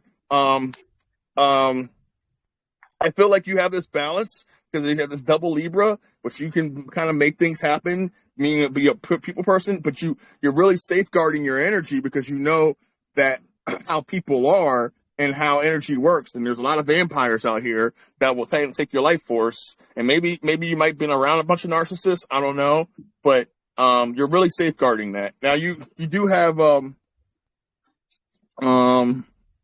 you have a calling for you in your Uranus that kind of tells me that because you're in this generation of the Leo and Uranus, so that whole generation, they kind of feel Leos and Uranuses, like a lot of them feel a calling for them in this plane for them to do something, and they don't know what that calling is. It's like they have this makings of being a leader, but they don't know what it is. And people with this placement, they tend to be kind of determined, and they get their own way a lot because of that, and they're really independent, original thinkers that assert themselves in situations very easily. They're very creative, especially with artistic expressions, and they have unique viewpoints that's going to help humanity. And that's what you're here to do, is bring those viewpoints and your creativeness to the collective, to help Right people now, around. my higher conscience, I feel, is telling me to just sit still when the time is right. Yes, indeed it is, because you have, it's a waiting period for everything. Like, we're all going through different cycles right now. Everybody in here has a cycle that they're on, and time doesn't exist, but it matters in the form of energy. You have to kind of wait things out for certain things to transpire, for doors to open up for you. Yeah. And that's the right time. And that's where I feel like we're all in this waiting period for certain cycles to end, and for certain experiences that we're experiencing right now to end, for us to navigate and know where we're heading to. So a lot of us don't know what's going to happen this next week, these next couple months, where we're going. None of us do. But there's certain things that's happening right now around us in our cycles that's opening these doors for things to happen that we're going to be able to perceive really soon. And once these cycles end for us, especially for you, you're going to start seeing that picture of your outlook. I think Uranus is in retrograde too right now. But if I think it is, and if it is, that's what makes it so confusing, because Uranus is about showing your way, the path, your innovation, showing the path of where we're heading. And when it's in retrograde, it makes that path unclear, fuzzy, and kind of it kind of makes it like, well, what are we supposed to be doing here? And a lot of that energy doesn't necessarily go to use, and a lot of its energy, like you said, is waiting and learning more about yourself. So when it does come back around and that door opens, you'll know exactly where to go and how to use it. You got it. Yep. You're good, Brad. Definitely. Thank you. Oh, you're welcome. Thank you. Blessings to you. Blessings to you and Stacy. Thank you. Yeah, just be sure to drink a lot of water, and try to ground if you can ground. And I was kind of getting that you would kind of feel this, you would notice a difference tomorrow for sure. So you'll have to let me know. Okay. Man, we got 1, 2, 3, 4, 5, 6, 7. Okay. A few more people. So Tyler Gunn is next. Tyler Gunn, my man. How you doing, Tyler? Tyler sends me all types of interesting pictures, man. I love this guy. What's going on, brother?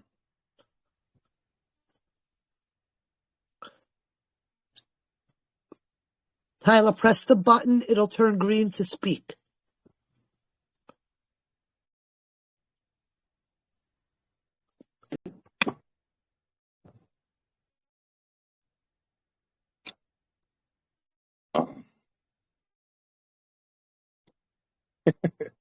I love this, man. Everybody's coming into their own power right now. So this is great. One of my gifts, guys, is being able to read people. I discovered this within myself. And I love doing this. I love being of service to people naturally, but a lot of us can do this too. Like it's interesting how we're discovering all these things about ourselves, and it's a process of ascension right now. So, it's a beautiful thing. Yeah, Tyler, if you can give me your birthday, time you were born, and location, that would help, brother.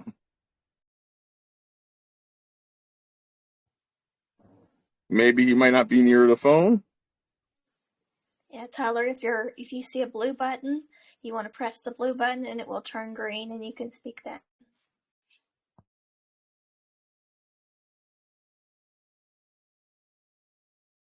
Maybe you got a phone call. Okay. Okay. The next would be Kate. Okay.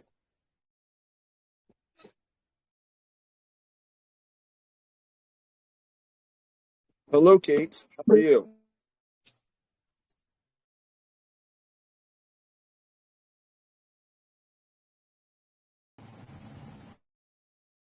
Wait a second. Okay, I thought I was live. I'm yakking away. How are you? I'm good. How are you guys? Doing good. Doing awesome. Awesome.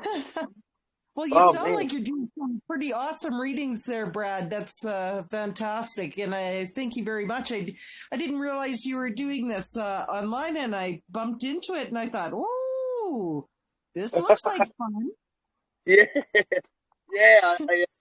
I haven't used my channel in a while, and I do readings pretty much all the time. I literally changed my profession to do this, so I do this professionally now, full time. Yeah. So yeah, I like to do this. This is something I'm passionate on doing and helping others, and yeah. So what's your birthday, time you were born, and location? Okay, you're not going to get a time because Mom says that everybody's born at 2:00, so it won't be that. Okay. So it'll be May 29th, 1965 in Okay. Regina, Canada. Okay. Okay. Is that a city? It's a city, right? In Canada, Yeah. Regina? Okay. Yeah, Okay. Regina, Saskatchewan. Oh, okay, Saskatchewan. Do you want me to put 2:00 as the time, or would you want me just to put the random time? Do the random time there, brother, Okay. because my mother says all 5 children are born at 2 p.m. So Okay. She can't remember. There was too many of us. Okay.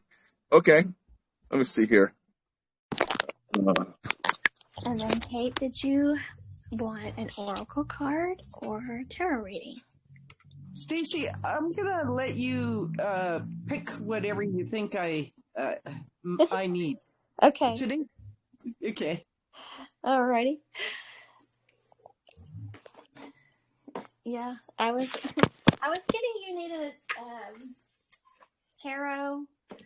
So I'm gonna do like what you need to know, what you need to grow, and what you need to let go for tarot.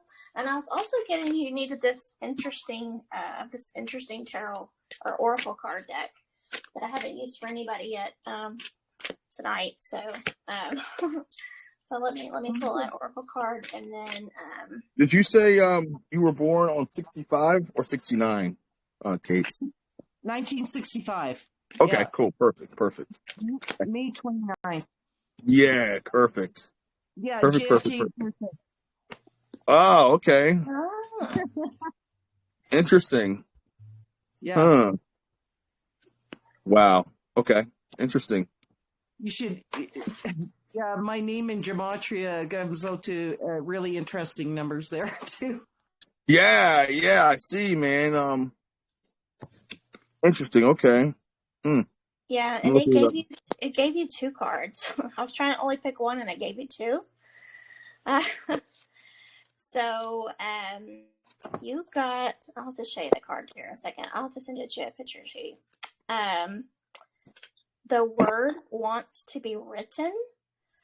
And these are really long books. So think about. I'll send you a picture of this. So think about what that might mean to you. The word wants to be written. And I also drew the visions of life beyond death.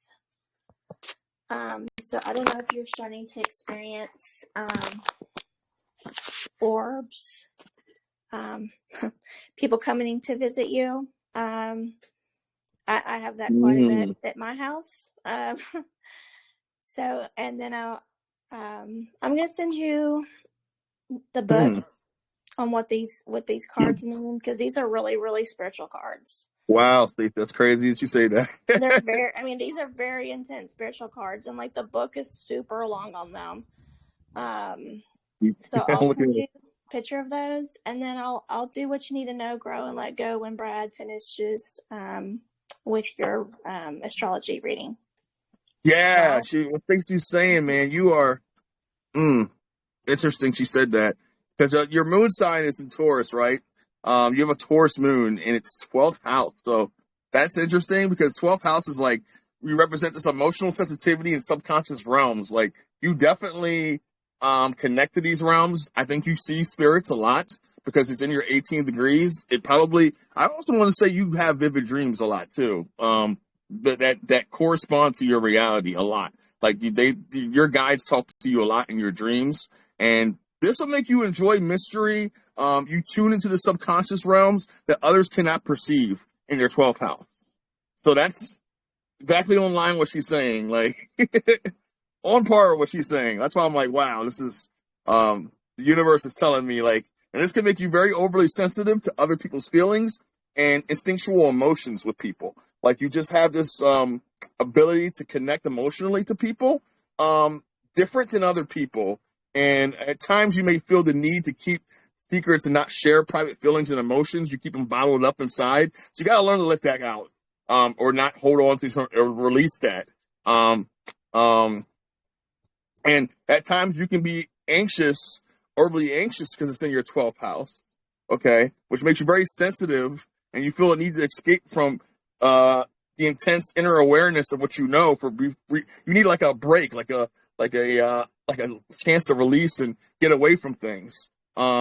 Because you live in an inner world that's vivid with imagination that can kind of manifest into its reality around you. So this will make you very shy, very moody energy, very restless. But you're very self-sacrificing. And I think you become overly emotionally involved with people around you because you're really good at making things practical, making things make sense, especially with money. Like you're really sound with money, having this Taurus moon. You're deep seated into the material world. And I think you have this ability to make people feel comfortable being in nice surroundings and nice things. Now, your sun sign is let's see here. It's in Gemini, and it's in that 7th degree range. So you're very much a spiritual, physical healer. Like people around you you have an impact on them on energy wise. And if your energy is upbeat, you can kind of make the room energy upbeat, and you kind of transmit energy at an elite level. So I feel like your presence can kind of raise the vibration of a room or move it around just because you're really good at doing that. And it's in your 1st house. So you're starting to come into your own power here. You're starting to realize who you are, all through and through. The universe is aligning with you, to be enterprising, to be ambitious, to radiate this abundant energy that stimulates others around you. That's what it's all about. You're likely to have like high enthusiasm, perceive life as a challenge, and you take your best step forward in every challenge that comes to you. You have good health, or you're really health conscious.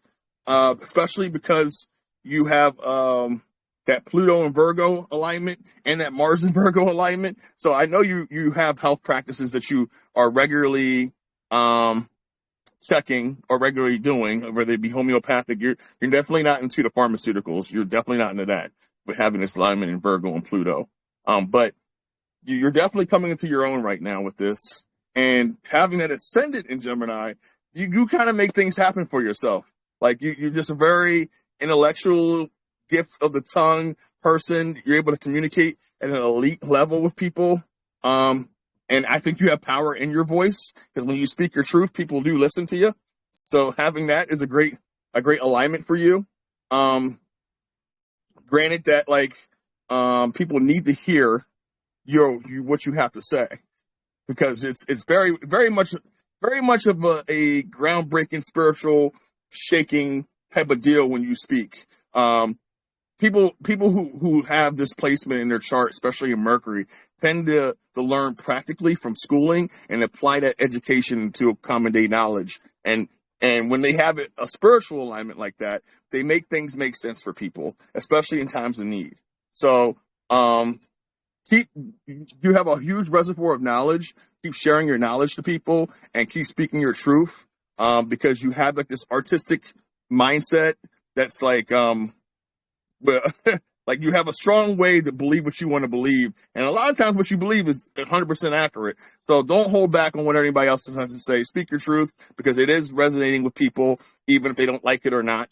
And have a more open mind attitude to things. I think you do now, more than you have, but just keep your mind open to things, because things, you're always going to have new information for you. And being that this is in your 12th house, so make you a bit of a visionary, being your Mercury's in your 12th house. And you're fascinated with anything that's mysterious, anything that's unknown, anything that's taboo. It's like you gravitate towards that stuff. So I think you're inclined to search the depths in order to understand yourself, being it's in your 12th house. So anything that's deep and mysterious, when you go through that, you understand yourself more and more when you go through things that are unknown. That's kind of how it is for you, because mundane reality doesn't exist for you. It's all like a whole new world. And if it is mundane, then it's kind of like you make sure to change it so it isn't. Because you can't function in the mundane reality. It's got to be interesting, creative.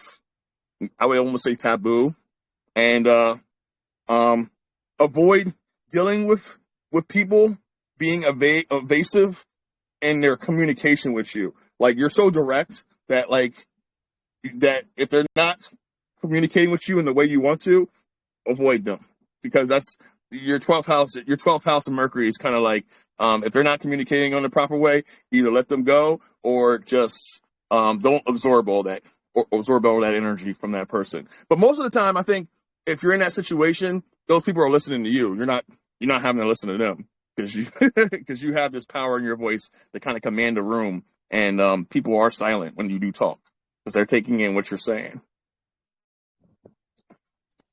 Wow. Mm-hmm. Wow.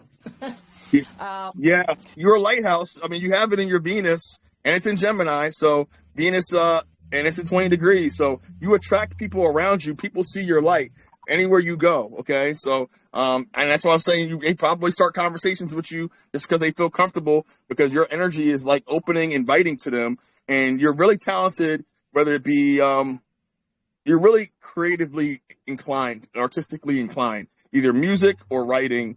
One of the two. I don't know what it is, but how you approach things is with a mental approach. And people who have Gemini in their Venus generally have a lot of, in their earlier life, they have a lot of relationship interests or love interests, because they kind of give their love to everyone the same. It's like their love is the same for everybody. So they end up acquiring a lot of admirers and interests because it's in Gemini and Venus. So, and you have it in 20 degrees. So the bad and the good are going to see your light. So just like a moth is attracted to a light, you're going to have all types of people associating with you. You just got to kind of be discriminating on who you give your energy to. But I feel like you've already discovered that or found that person, because it's in your first house. So you're kind of stepping out into who you are, immediately connecting yourself, and you're probably likely making a work of art out of your presentation of how you do things with the world, because that's what the first house is all about in Venus. It's less like your love energy is really impulsive, enthusiastic, and you're passionate in all restless forms of relationship and love. Like, this is how it is. You put your best foot forward in everything you do, and people see that. So just keep being the lighthouse that you are. Well, thank you so much, Brad, and Stacy. Thank you. Wow, I've been well. It was a bit of a funk today, but I decided not to go anywhere, and I guess I needed to come see you guys today and listen to you. Yeah, I've been.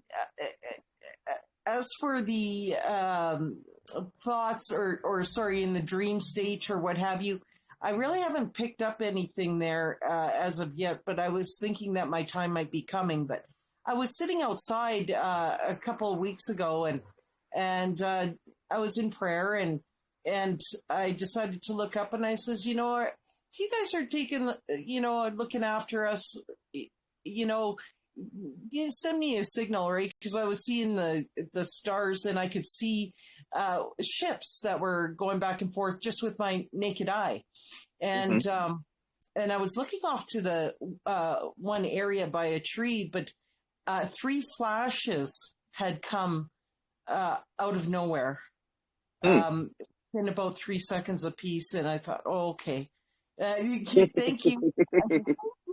That's them talking to you. They're talking to you when they flash like that.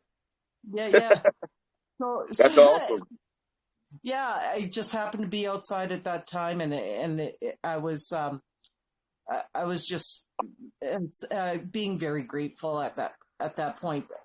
But as for, I'm kind of like that. I think they're Louise. I think you were talking to, kind of at that point where I'm not quite sure what it is that I'm supposed to be doing, but I do need to, you know, clear my space, I think, to open up more area for whatever's coming. Yes. Yeah. I think you're probably it seems like you're at that point where we're not sure what's going to happen next, but you know something's coming. And because you have this Uranus and Virgo right now, it's like you're really clever, you're really analytical, you can kind of see what's going on, how you can kind of connect things, you want to change things, but you're not sure how. And it's kind of like we're wait and see right now, because there's some cycles that have to end first before these new cycles begin. And a huge cycle is happening with this new moon coming up. This new moon is about to change everything, and a new cycle is about to begin. And synchronistically, this new moon happens on 5 days before the election. So that's a whole cycle change. And that's a lot of wait and see here. So a lot of us are in this wait and see period where we're in a cycle that's about to end, and this new cycle, this new rebirth is coming, and it's gonna move a lot of energy around. Mm-hmm. Yes, thank you. Yeah, You're welcome. I also got a message. So I did what you needed to know, grow, and let go with the cards. So what you needed to know was the 7 of Pentacles. That is letting you know that good things take time to grow. Rome wasn't built in a day, right? And neither are our best relationships. So just as like an oak tree takes time to grow, a good relationship needs nurturing over time to flourish. So you get what you put into it. So it's a reminder to cultivate your garden, invest in your relationships, and the rewards are worth it.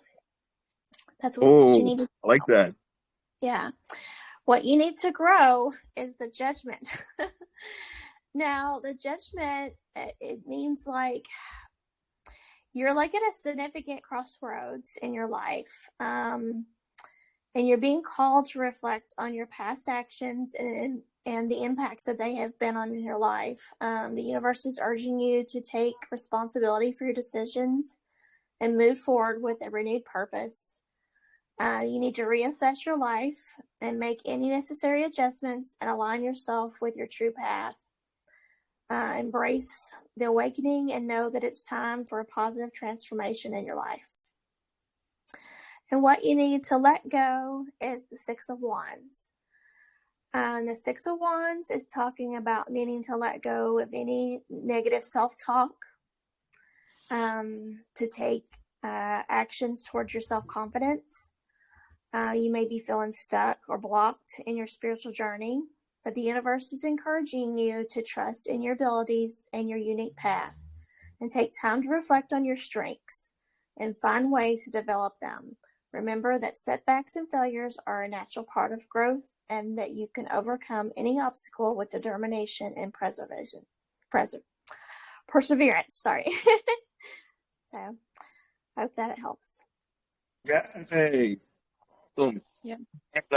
And guys, yeah, what we'll do next week too is for people that are here that have readings that already had them done, if they want to get an aspect reading from me again, I'll do them. But I'm trying to get room for people who haven't got any readings, so that's also on the table too. An aspect reading basically is taking your natal chart and looking at the different planetary aspects that's happening right now. That makes up why your things are happening, like your moon opposing your Jupiter or stuff. That's a whole nother reading, but that is on the table there. So Well, happy. thank you, Oh, go. DC. I totally appreciate the both of you taking out the time for all of us here today, and I'll try and I guess it's time for me to do some other work that maybe I've been letting go. Yeah, you're right in position, Kate. You're right in the position to do that. And don't try, do it. Do it. Trying is trying is the word when we kind of don't want to do it, but just command your space because you have that power, girl. You have that power. Yes, of course. I do it all the time too. I always say I might try to do something. No, we have to rethink of how we say things, because when we say try, it's like that's like one of those things in our vocabulary that they put in. It's a word of like you're kind of halfway in and halfway out. And I used to. I caught myself, Brad. I did. I felt it. I felt it. I felt you did. I was like, oh, she did catch herself with it. But yeah, I used to be told that all the time by a lot of the elders I used to hang around with. They're like, don't try, do. And I'm like, okay. Because and then I realized, wait a second, when you say you're going to do things, things happen. You might not do it right away, but it does put that energy into the universe and things do happen. So you have to retrain the brain into doing. Don't just try, do. You might not do right away, but when you set to do, things do come as they go. Right. Yes, you're correct. And I'm glad I caught it, even though dang it, you caught it. Awesome. Well, that's a blessing. Thank you, Kate, so much. Thank you both. Now Tyler is back in the chat again. Yes, I got him to leave Tyler's and come next. back in. Oh, Tyler is next? Okay, Tyler. Yes. What's up, brother? See if you can unmute this time. I think I'm there this time. Yeah. Oh, what's up, man? How are you, Deb, Stacey, and family here? Thanks for having me. Awesome. Let me get your birthday, time you were born, and location, Tyler. 10th of February 1973, Perth, Western Australia. And around 4 p.m, I think. Awesome. Give me a second here. Let me look this up real quick. And Tyler, did you know if you wanted a tarot deck or tarot reading or an oracle card? I'll let you choose there, Stacey. Okay. I was getting that you needed an oracle card, and I don't think I've used this one either. It was guiding me to use the they're called Work Your Light deck. The Work Your Light card. So let me see what it has for you.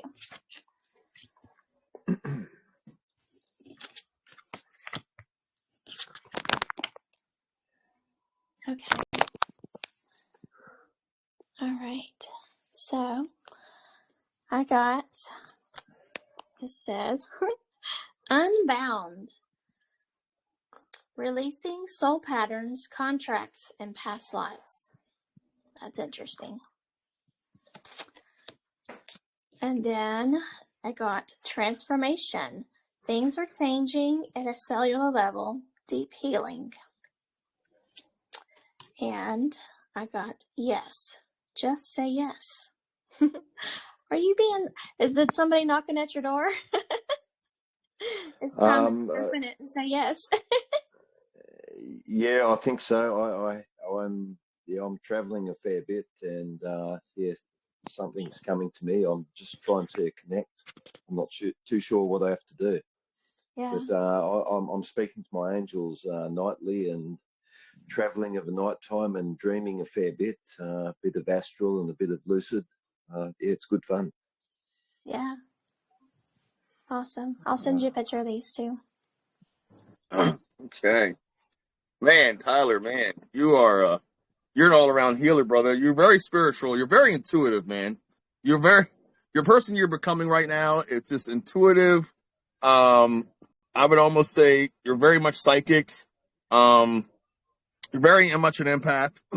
You're like me. Your rising is in 0 degrees, like my rising. So, and you have a water rising like me. So you're very intuitive for things. Your Cancer risings are very much nurturers, right? They're really protective of other people. And your home life is important to you, very much so. So that's where I think you get your kind of connection. Once you do find that for yourself at home, you have a lot of your spiritual experiences happen at home for you. Maybe out on the road, but specifically at home in your dream state. Yeah, you do have vivid dreams because your moon sign is in 18 degree range, and it's in the 11th house. So I think, again, since you have this moon in Taurus, you're very grounded in how you see things. And you see things in a different perspective than most people because you have this Aquarius energy at 21 degrees. It's very spiritual. So you do have your guides come and see you. You have beings around you, probably like I do, more so than not, and that come and talk to you on a regular day. I will almost say nightly basis because they know you very well and you can perceive them very well. Being that your sun sign's in that 11th house, 8th house, you perceive reality a lot deeper than most people. It's about transforming, regenerating, and to relate with others intimately right now for you. Transforming who you're becoming and helping regenerate this energy around you and becoming, because you completely understand the human nature, the human being, the soul. Like you're going in the depths of the human psyche and the spiritual and dream realm right now, and you're being shown a lot of things. God's showing you a lot of things on all levels. What we perceive, what we don't perceive, you're seeing it. And I think you're coming into an understanding of who you are and your inner self, and you're able to kind of use that to kind of perceive the motives of people around you since it's in your 8th house. Now, having this in your placement, you're very much of a people person. You're very much of a humanitarian and an original thinker. And this is who you are. You're just, you're different. You're cut from a different cloth than people. And since you're so grounded in your thought process, you don't get riled up too easily with things. It takes a while to rile you up, like to get you out of your emotional standpoint. But that's really good because you have these powerful emotions and you're really a charming, good-natured person. I think you're good with the material side of life, having this Taurus moon. You know exactly where to spend your money and how to kind of keep it balanced for you. You're very practical and proud. 18 degrees kind of keeps you very psychically inclined. You get a lot of messages I'm perceiving, and a lot of psychic connections here. Like my guides keep screaming psychic, like you're very psychic. Wow. So be aware. Yeah, mate. You're making me smile. Smile on the inside and the outside here. My guys are telling me that you're very psychic, like extremely. I keep hearing the word psychic, like I feel like you prefer to have several types of acquaintances in various group settings to keep your mind at ease for you emotionally. So you like to connect with different types of people in group settings that are all working towards a goal to kind of help you kind of recharge your battery a little bit. And it has to be high vibe for you because you're kind of tired of the mundane craziness. But if it's something that's working towards a group setting or goal for you, that's because you're a person that overextends yourself in many projects because you have the ability to do it, but like you probably have the will and drive to do it because you're constantly working. So you might need to guard against accepting everybody's answer or energy and being naive in certain situations and taking for what you see and discernment and trusting in that and helping transform that part. But other than that, I think you're really good. You're a really reliable person. I think you're learning discrimination, and you probably already know it now because it's in your sun sign. So you learn this lesson early, and maybe it's another calling again and another cycle that you're on right now that's having you relearn this through whatever experiences that you're coming across. But that's what I already coming across that you kind of know this, and being that your ascendant's in 0 degrees, you are an excellent at reading people and intuitively knowing things. Like Cancer people, they're really passive, but they really connect with people's feelings, and they're likely to reflect on your mood and those around you. So you got to be careful of who you're around, because your emotional side connects to that. I'm the same way. My rising's in water too, and if I'm around people who are negative long enough, it makes me anxious and negative. So you're the same way. It's like you're a sponge in that regard. But you're kind of here to break the chains of whatever karmic ties that's here with this rising in here. And then I'm looking here, let's see where your Mercury is. Oh, your Mercury's in 0 degrees Pisces. So yeah, you're very intuitive. You got 2 alignments in 0 degrees, first 5, and it's in your 8th house. So yeah, you see things, God's showing you things directly, hands on. Like the things that you see are meant for you to see, and probably only for you to see, because you see it. Whether it be through people, whether it be through your environment, you perceive it in the way you perceive it, because you're a very much intuitive empath in that regard. So putting yourself around people, when you talk to people, you can kind of get what they're saying, and you resonate with what you resonate. And when it doesn't resonate, you don't have to hold on to it. Don't allow that to sway your opinion, because you have it in Pisces. And the mundane reality doesn't interest you because it's in Pisces. Like, it has to be different, taboo, extreme. I would say almost esoteric, for it to make any interest to you. And that's okay. This makes you very highly sensitive in your reaction to your surroundings. So coming from like an unconscious and instinctual level, rather than like a mental level for yourself, it's like an instinct for you to kind of soak in your environment, and it's in your 8th house. So yeah, everything, your inner awareness of your own hidden nature and your realms become more present. You become more observant of your people, and your thoughts run deep. You become more observant of your reality. Like you might shock yourself a lot on how great your discernment is, because your discernment is off the chain of just picking things up. Okay, so don't be shocked. Wow, mate. Yeah, Yeah. don't be shocked at what you're perceiving. You're supposed to be seeing this. That's on spot, Dad. Okay. Amazing. I mean, go ahead. I'm sorry. Yeah, you're right, mate. I have felt from a young age that I'm here for something special. I just haven't known quite what it is, but you've just confirmed a lot of things for me there and given me a lot of guidance. I look up at the sky nightly, and I've had a few ships, flashing at me and coming to me, and quite a few people have said, the shaman side of things and maybe the Merlin side of things, but I think information and it just comes in front of me somehow. Whether I wake up the next morning, all the information is just sitting there in front of me, and hence of late I've been speaking to my angels and asking them to take me traveling, and I'm prepared to go out there and do a bit of battle if that's needed. But all the other things that you've just mentioned, you've given me a lot of guidance there. I appreciate it.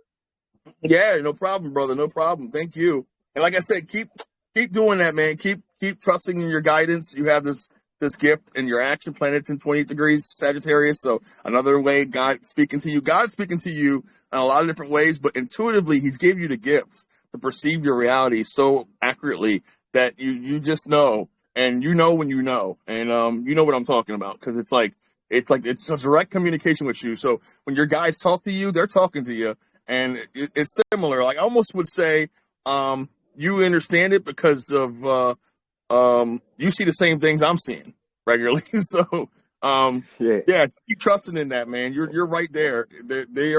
Things are going to open up for you, especially because you're here to kind of set the tone. Let me see what your Jupiter said. Yeah, your Jupiter's at 27 degrees Cap. So yeah, your consciousness is expanded, my friend. You're getting information from everywhere, including spiritually, including through people, including on your news feed. and it's in its 10th house. So I think it's more or less for you figuring out how to put your practicality and talent to good use to help others, and maybe help yourself, but also to help others. And like that's what you're kind of like right now. Your Jupiter energy is kind of like, okay, all this stuff I know, how can I put it to use? Maybe to change my career field so I can do something I love, and to kind of get recognition for it, and to kind of help others. And it's in that 10th house range. You're really good, and you don't like to take risks. With finances, you're really kind of careful managing money, managing your own things in life, and you have the strong desire to achieve, and you're going to achieve. Just keep knocking away at it, man. Um, um, but being that's in your it's in your 7th house. So yeah, I would say protect your energy around you, because Jupiter in your 7th house would make you very easily influenced by others, and you might have a difficulty in making decisions, especially when you start to take in consideration of possibilities that come to you. So right now, and since it's in Cap, it will make you slow to move or make decisions. Being it's in that. But because your consciousness is expanded, you kind of see everything. You're seeing everything on the table. What Q say, the 40,000-foot view? That's kind of like it is for a lot of people who have a high alignment in their Jupiter. They have the information flooding in from everywhere, so they can kind of sit back and make a decision way before the storm, way before they have to really make a decision, and kind of manifest the path in their life that they want to. So just know that. Know that you have other options, and other doors will open once you're patient and you wait for those certain cycles to happen, because you're going to have a lot of opportunities to really do things that you want to do. Yeah, great, brother. Also, I suppose, I didn't go looking for yourself, ages ago. I was guided to, somehow meet you. So, that's another thing too. So it's good to hear all this now. So there was reason behind that. I've just found out now. So Awesome. Thank you. Thank you. Blessings to you. All right. Yeah, That's awesome. Blessings back. Well, thanks, family. Oh, thank you. All right. Who's next, Kathy? Peter Ripple. Okay, Peter. Awesome. And was this the final one for the night? Yeah, it should be. Yes. Okay, cool. We're going on 2 hours here almost, but it's cool. I like it. I like the energy in here. So, this is great. Every time I always say, man, we're only going to do an hour of this, and then it ends up going on 2 hours. You know, it's a good time. It's been 2 hours and 10 minutes. Okay, we're good. Hi, Peter. How are you? Yeah, I'm good, thank you. How are you? Doing good, my friend. Can I have your birthday, time you were born, and location, please? December 22, 1962. About 1 a.m. I hear. Okay. And what city were you? I was born in Ayr, AYR, which is in Queensland, Australia. Okay. Awesome. I'm a friend of Tyler's. Oh, you're a friend of Tyler's. Okay. Yeah, Well, that's awesome. we're in the same groups. Yeah. Oh, that's awesome. Okay. Awesome. All right, let me look up your alignment real quick. Let me see here. Now, Peter, would you like an oracle card, a tarot, or a tarot card? I'll do an oracle, thank you. Okay. I was getting it's funny. I was getting that you needed a moon card, so I've already pulled that for you. Okay. So the moon card I pulled is the super moon, which is interesting because there's not a lot of these. These are like a special card. There's not very many of them in the deck. It says emotions are running high, but it's just kind of a forewarning, but it has a lot of good stuff with it also. Besides emotions that might be running high, it's saying that if you're wondering about how successful something is going to be, like such as a job or a relationship, the answer is very successful. your question that you may have, maybe right under your nose. It's about being larger than life, and being special and bursting with energy that you can tune into and work with. You can expect plenty of good things and a positive outcome. But you may also find that there's a lot of emotions to deal with too. So it's just a sense that the opportunities around you, whatever you're asking about, don't come along every day. So take action. So yeah, that was a nice card. Okay, thank you. Mm-hmm. Yeah, man, Peter. So yeah, immediately, the first thing I like when people are born around cusps, I'm starting to realize that a lot of them have high spiritual energy because they're right at the verge. They have the combination of both signs a lot of the time. And a lot of people who are born around cusps or times when it's a cusp transfer, they end up having a little bit of both. They end up being really psychic. All their energies are really well defined. I feel like that's the case for you. It's been like this your whole life. You've been like really spiritually inclined. Like you have a direct connection with God. It's like unique to you. And like, man, you have this abundant reservoir of energy and calmness about you. It's in your moon signs. I mean, your sun signs in your third house, so it's right there. It's third house is all about your vitality force and developing one's intellect and communicating your ideas with others. Like you're a very keen observer, and your observations are so right on and spiritually inclined that you kind of perceive reality different than most people. Like you can see beyond the other realms. I think you can see things spiritually that others can't see. I think you're constantly curious right now into learning new ideas and exchanging your ideas with those who can stimulate you and stimulate your mind because you need that mental stimulation. That's part of the third house. It's mentally stimulating things that will mentally stimulate you and get your mind thinking, get your mind wandering. This will make you a great speaker and writer, and you have your observational skills are elite. Like elite, like you just know, you can perceive things right on. Like you're very psychic in that regard. You're very psychic in general with this 29-degree alignment, with in tune to your surroundings and everything. And your storehouse of knowledge. I think you're just striving to add more information, more education to your storehouse that kind of re-energizes you, learning more new things. So this is what that third house is all about. Discovering new things in life, everything you can know about the world, and then communicating your knowledge with everyone around you that will listen. Like I said, you need to be intellectually stimulated in order to challenge your natural talents. So if it's boring or mundane for you and it doesn't mentally stimulate you, then you won't really learn much from it. But or you won't pay much attention to it. So if it's something that's challenging you, because you're able to kind of ground yourself to perceive these things. You have a little bit of both energies because your sun sign is in Sagittarius, but it's at the end, right when it turns into Capricorn. It's like literally the day right before it does.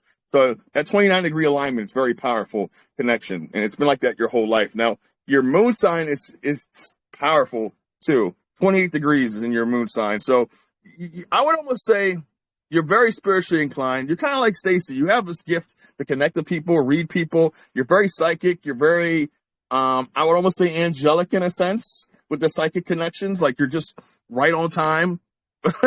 Universe is speaking to you all the time, and you kind of implement yourself right on time. And it's in your first house. So you're starting to realize that you have these abilities, that you are who this person is, because the Libra moons, they are very refined personality. They're very gentle people, okay? And they need balance. They need peace and harmony at all costs. If it's not peace and harmony, then they can't deal with it. So they're really much of a person that can kind of see both sides of an issue and they kind of time travel a lot doing that because they perceive things differently. Now for you, it's like you get these messages through people, through your environment, through your own thought process. It's like God's got a hard line wire to your mind and is sending you stuff regularly.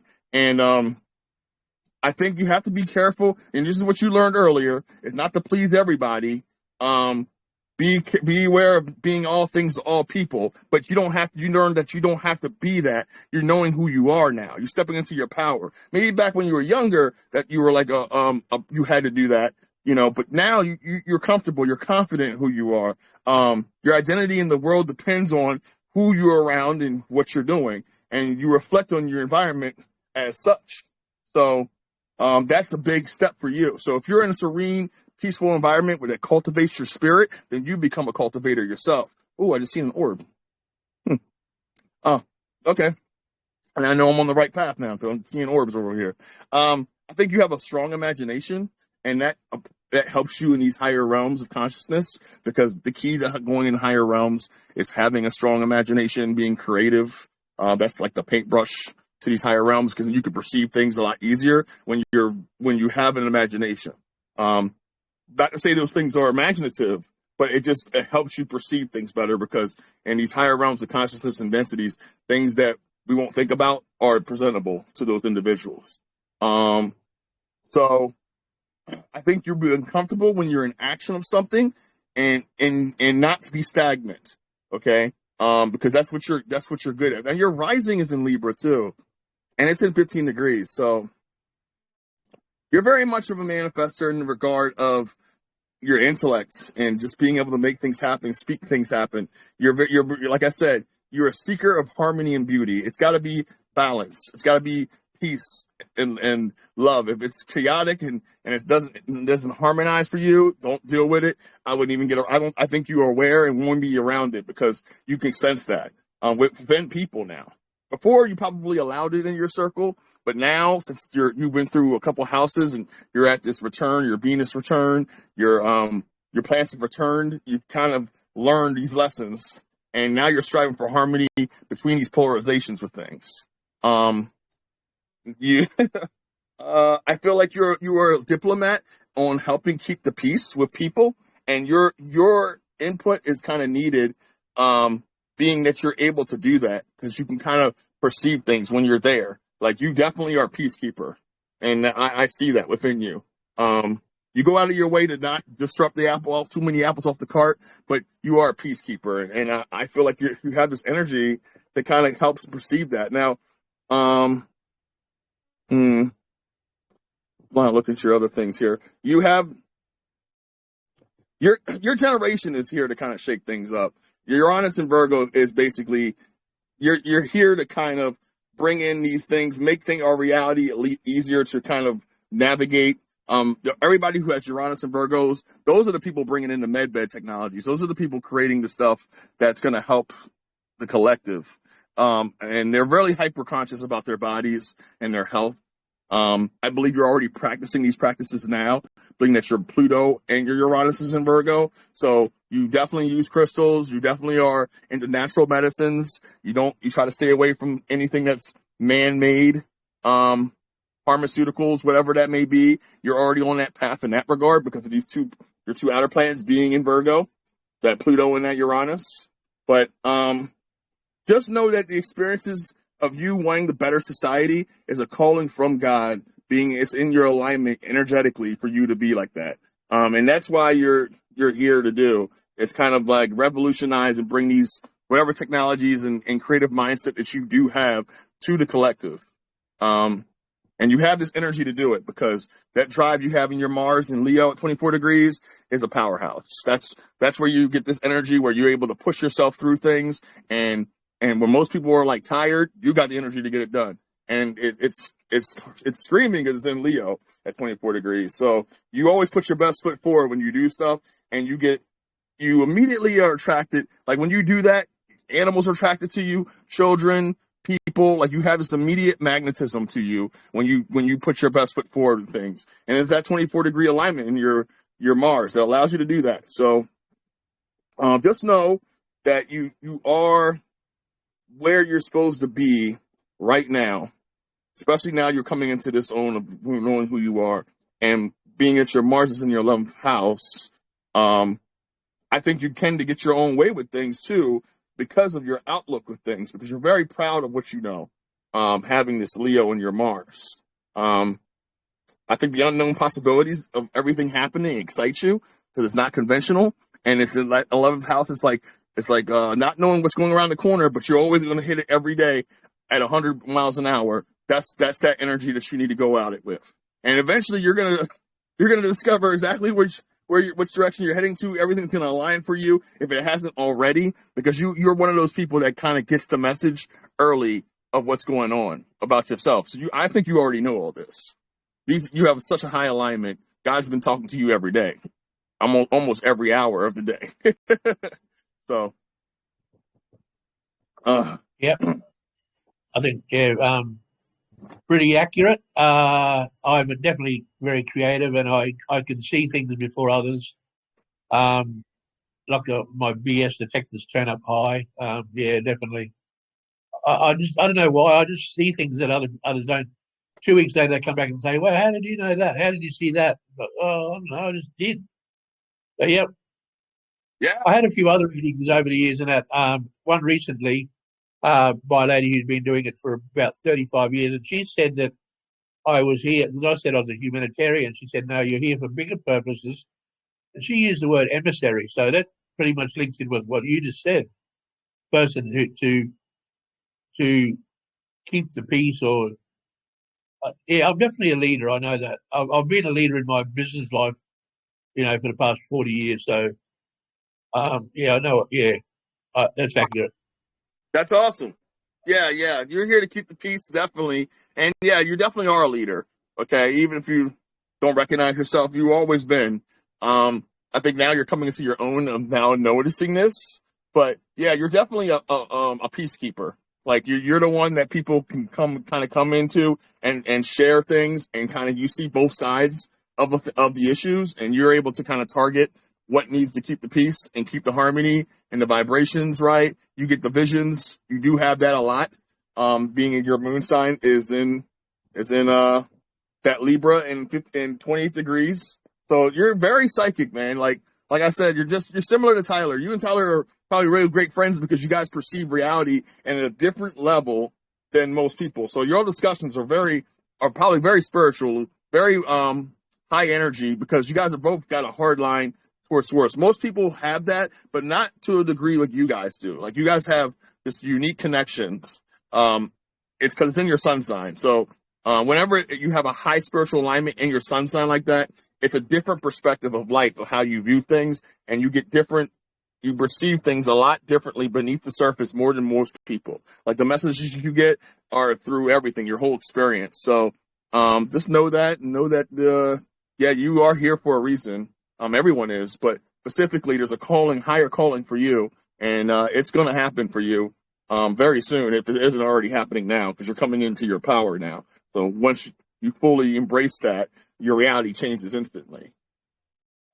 Yeah, I've been a black sheep my whole life. I've always, I suppose like most people here, I could just see through things, and from the moon landing onwards, it's just like, nah, that didn't happen.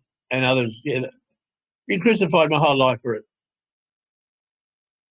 Oh, that sucks. I guess, well, all that times you get crucified, man, are going to be reversed for you. Sometimes we have to go through, I feel like a lot of us have to go through things in our lives to get to this point now where now it's like the tables have turned, you're not getting crucified no more. Now they're coming to you for the answers, so. Oh, yeah. Can't wait. I can't wait. So that's part of the journey for you is you had to go through that to understand yourself, and now you're able to kind of share those ideas and thoughts that you've been always wanting to share, and people are going to be ready to listen. Why? Because they're now coming into their own, but you've already had that leadway to be able to perceive that. So just know that within yourself that's a part of who you are, my friend.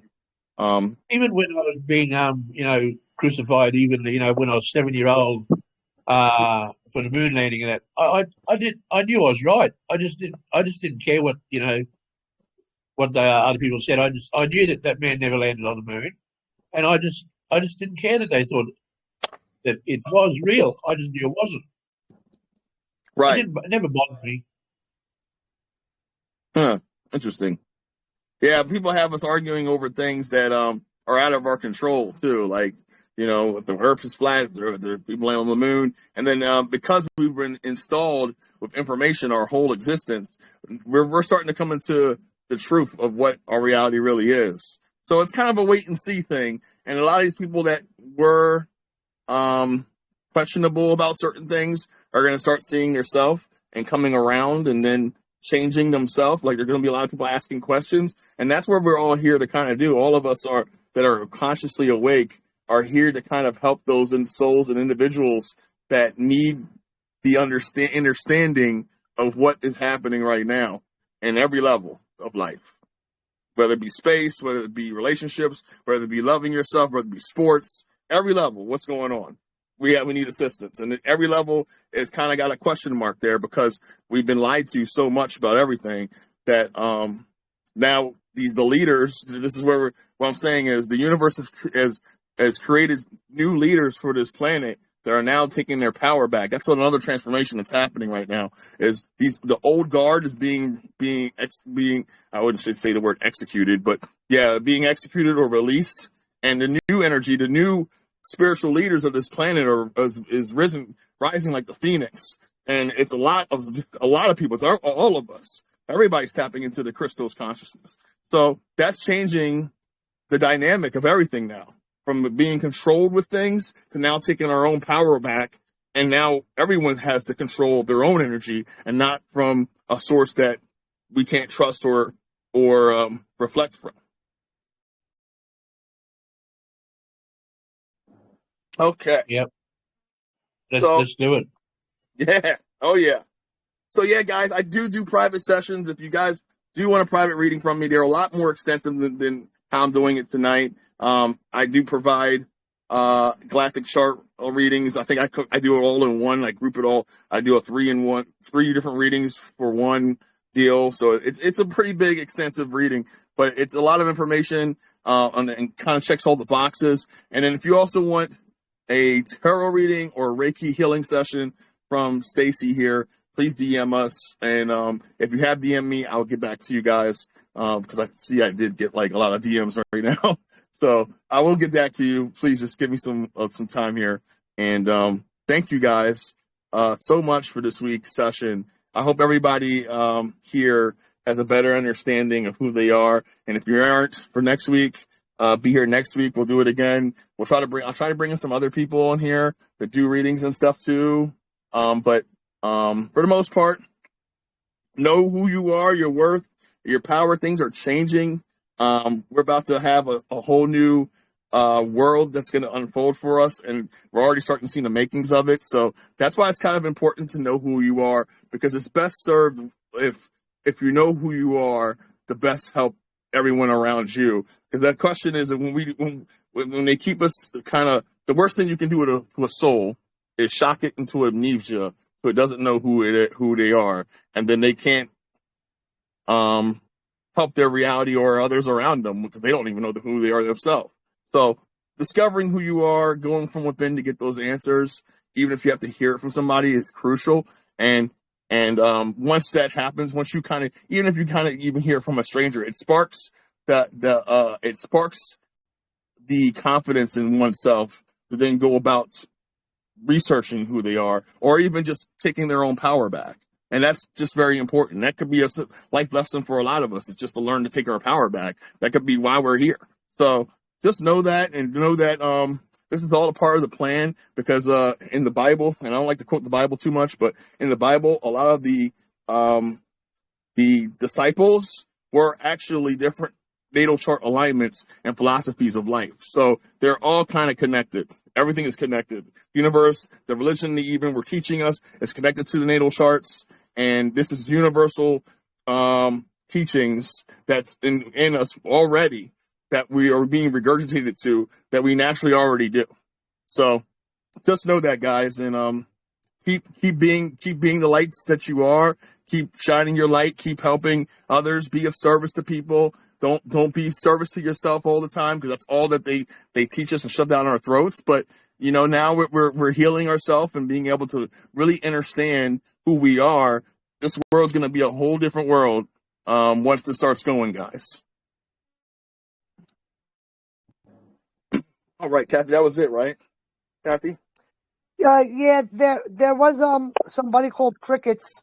I DM'd them, and they're still on here though.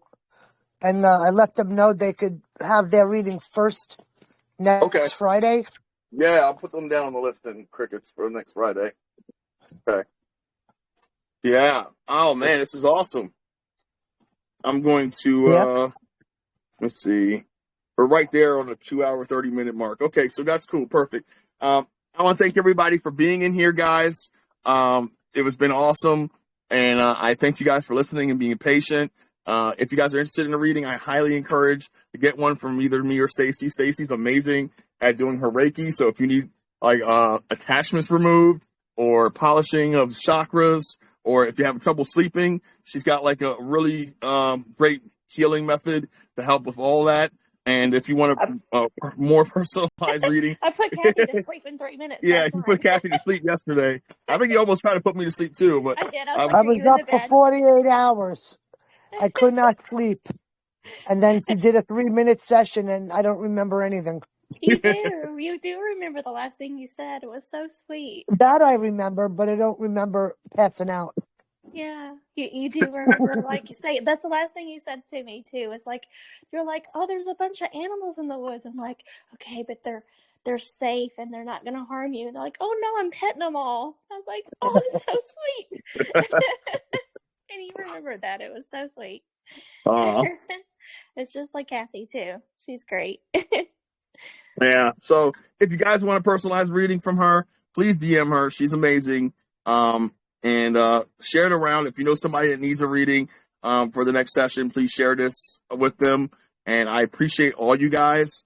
I'm going to leave this here. I'm going to put the recording on the wall. So if you guys want to keep the recording, or if you had a reading done and you want to keep it, I'll have the video and audio on the wall. And thank you guys. It's a blessing having you guys in here. We'll try to open this up a little more often now that I have this forum in here. And I love doing these readings. So we'll do it again next week.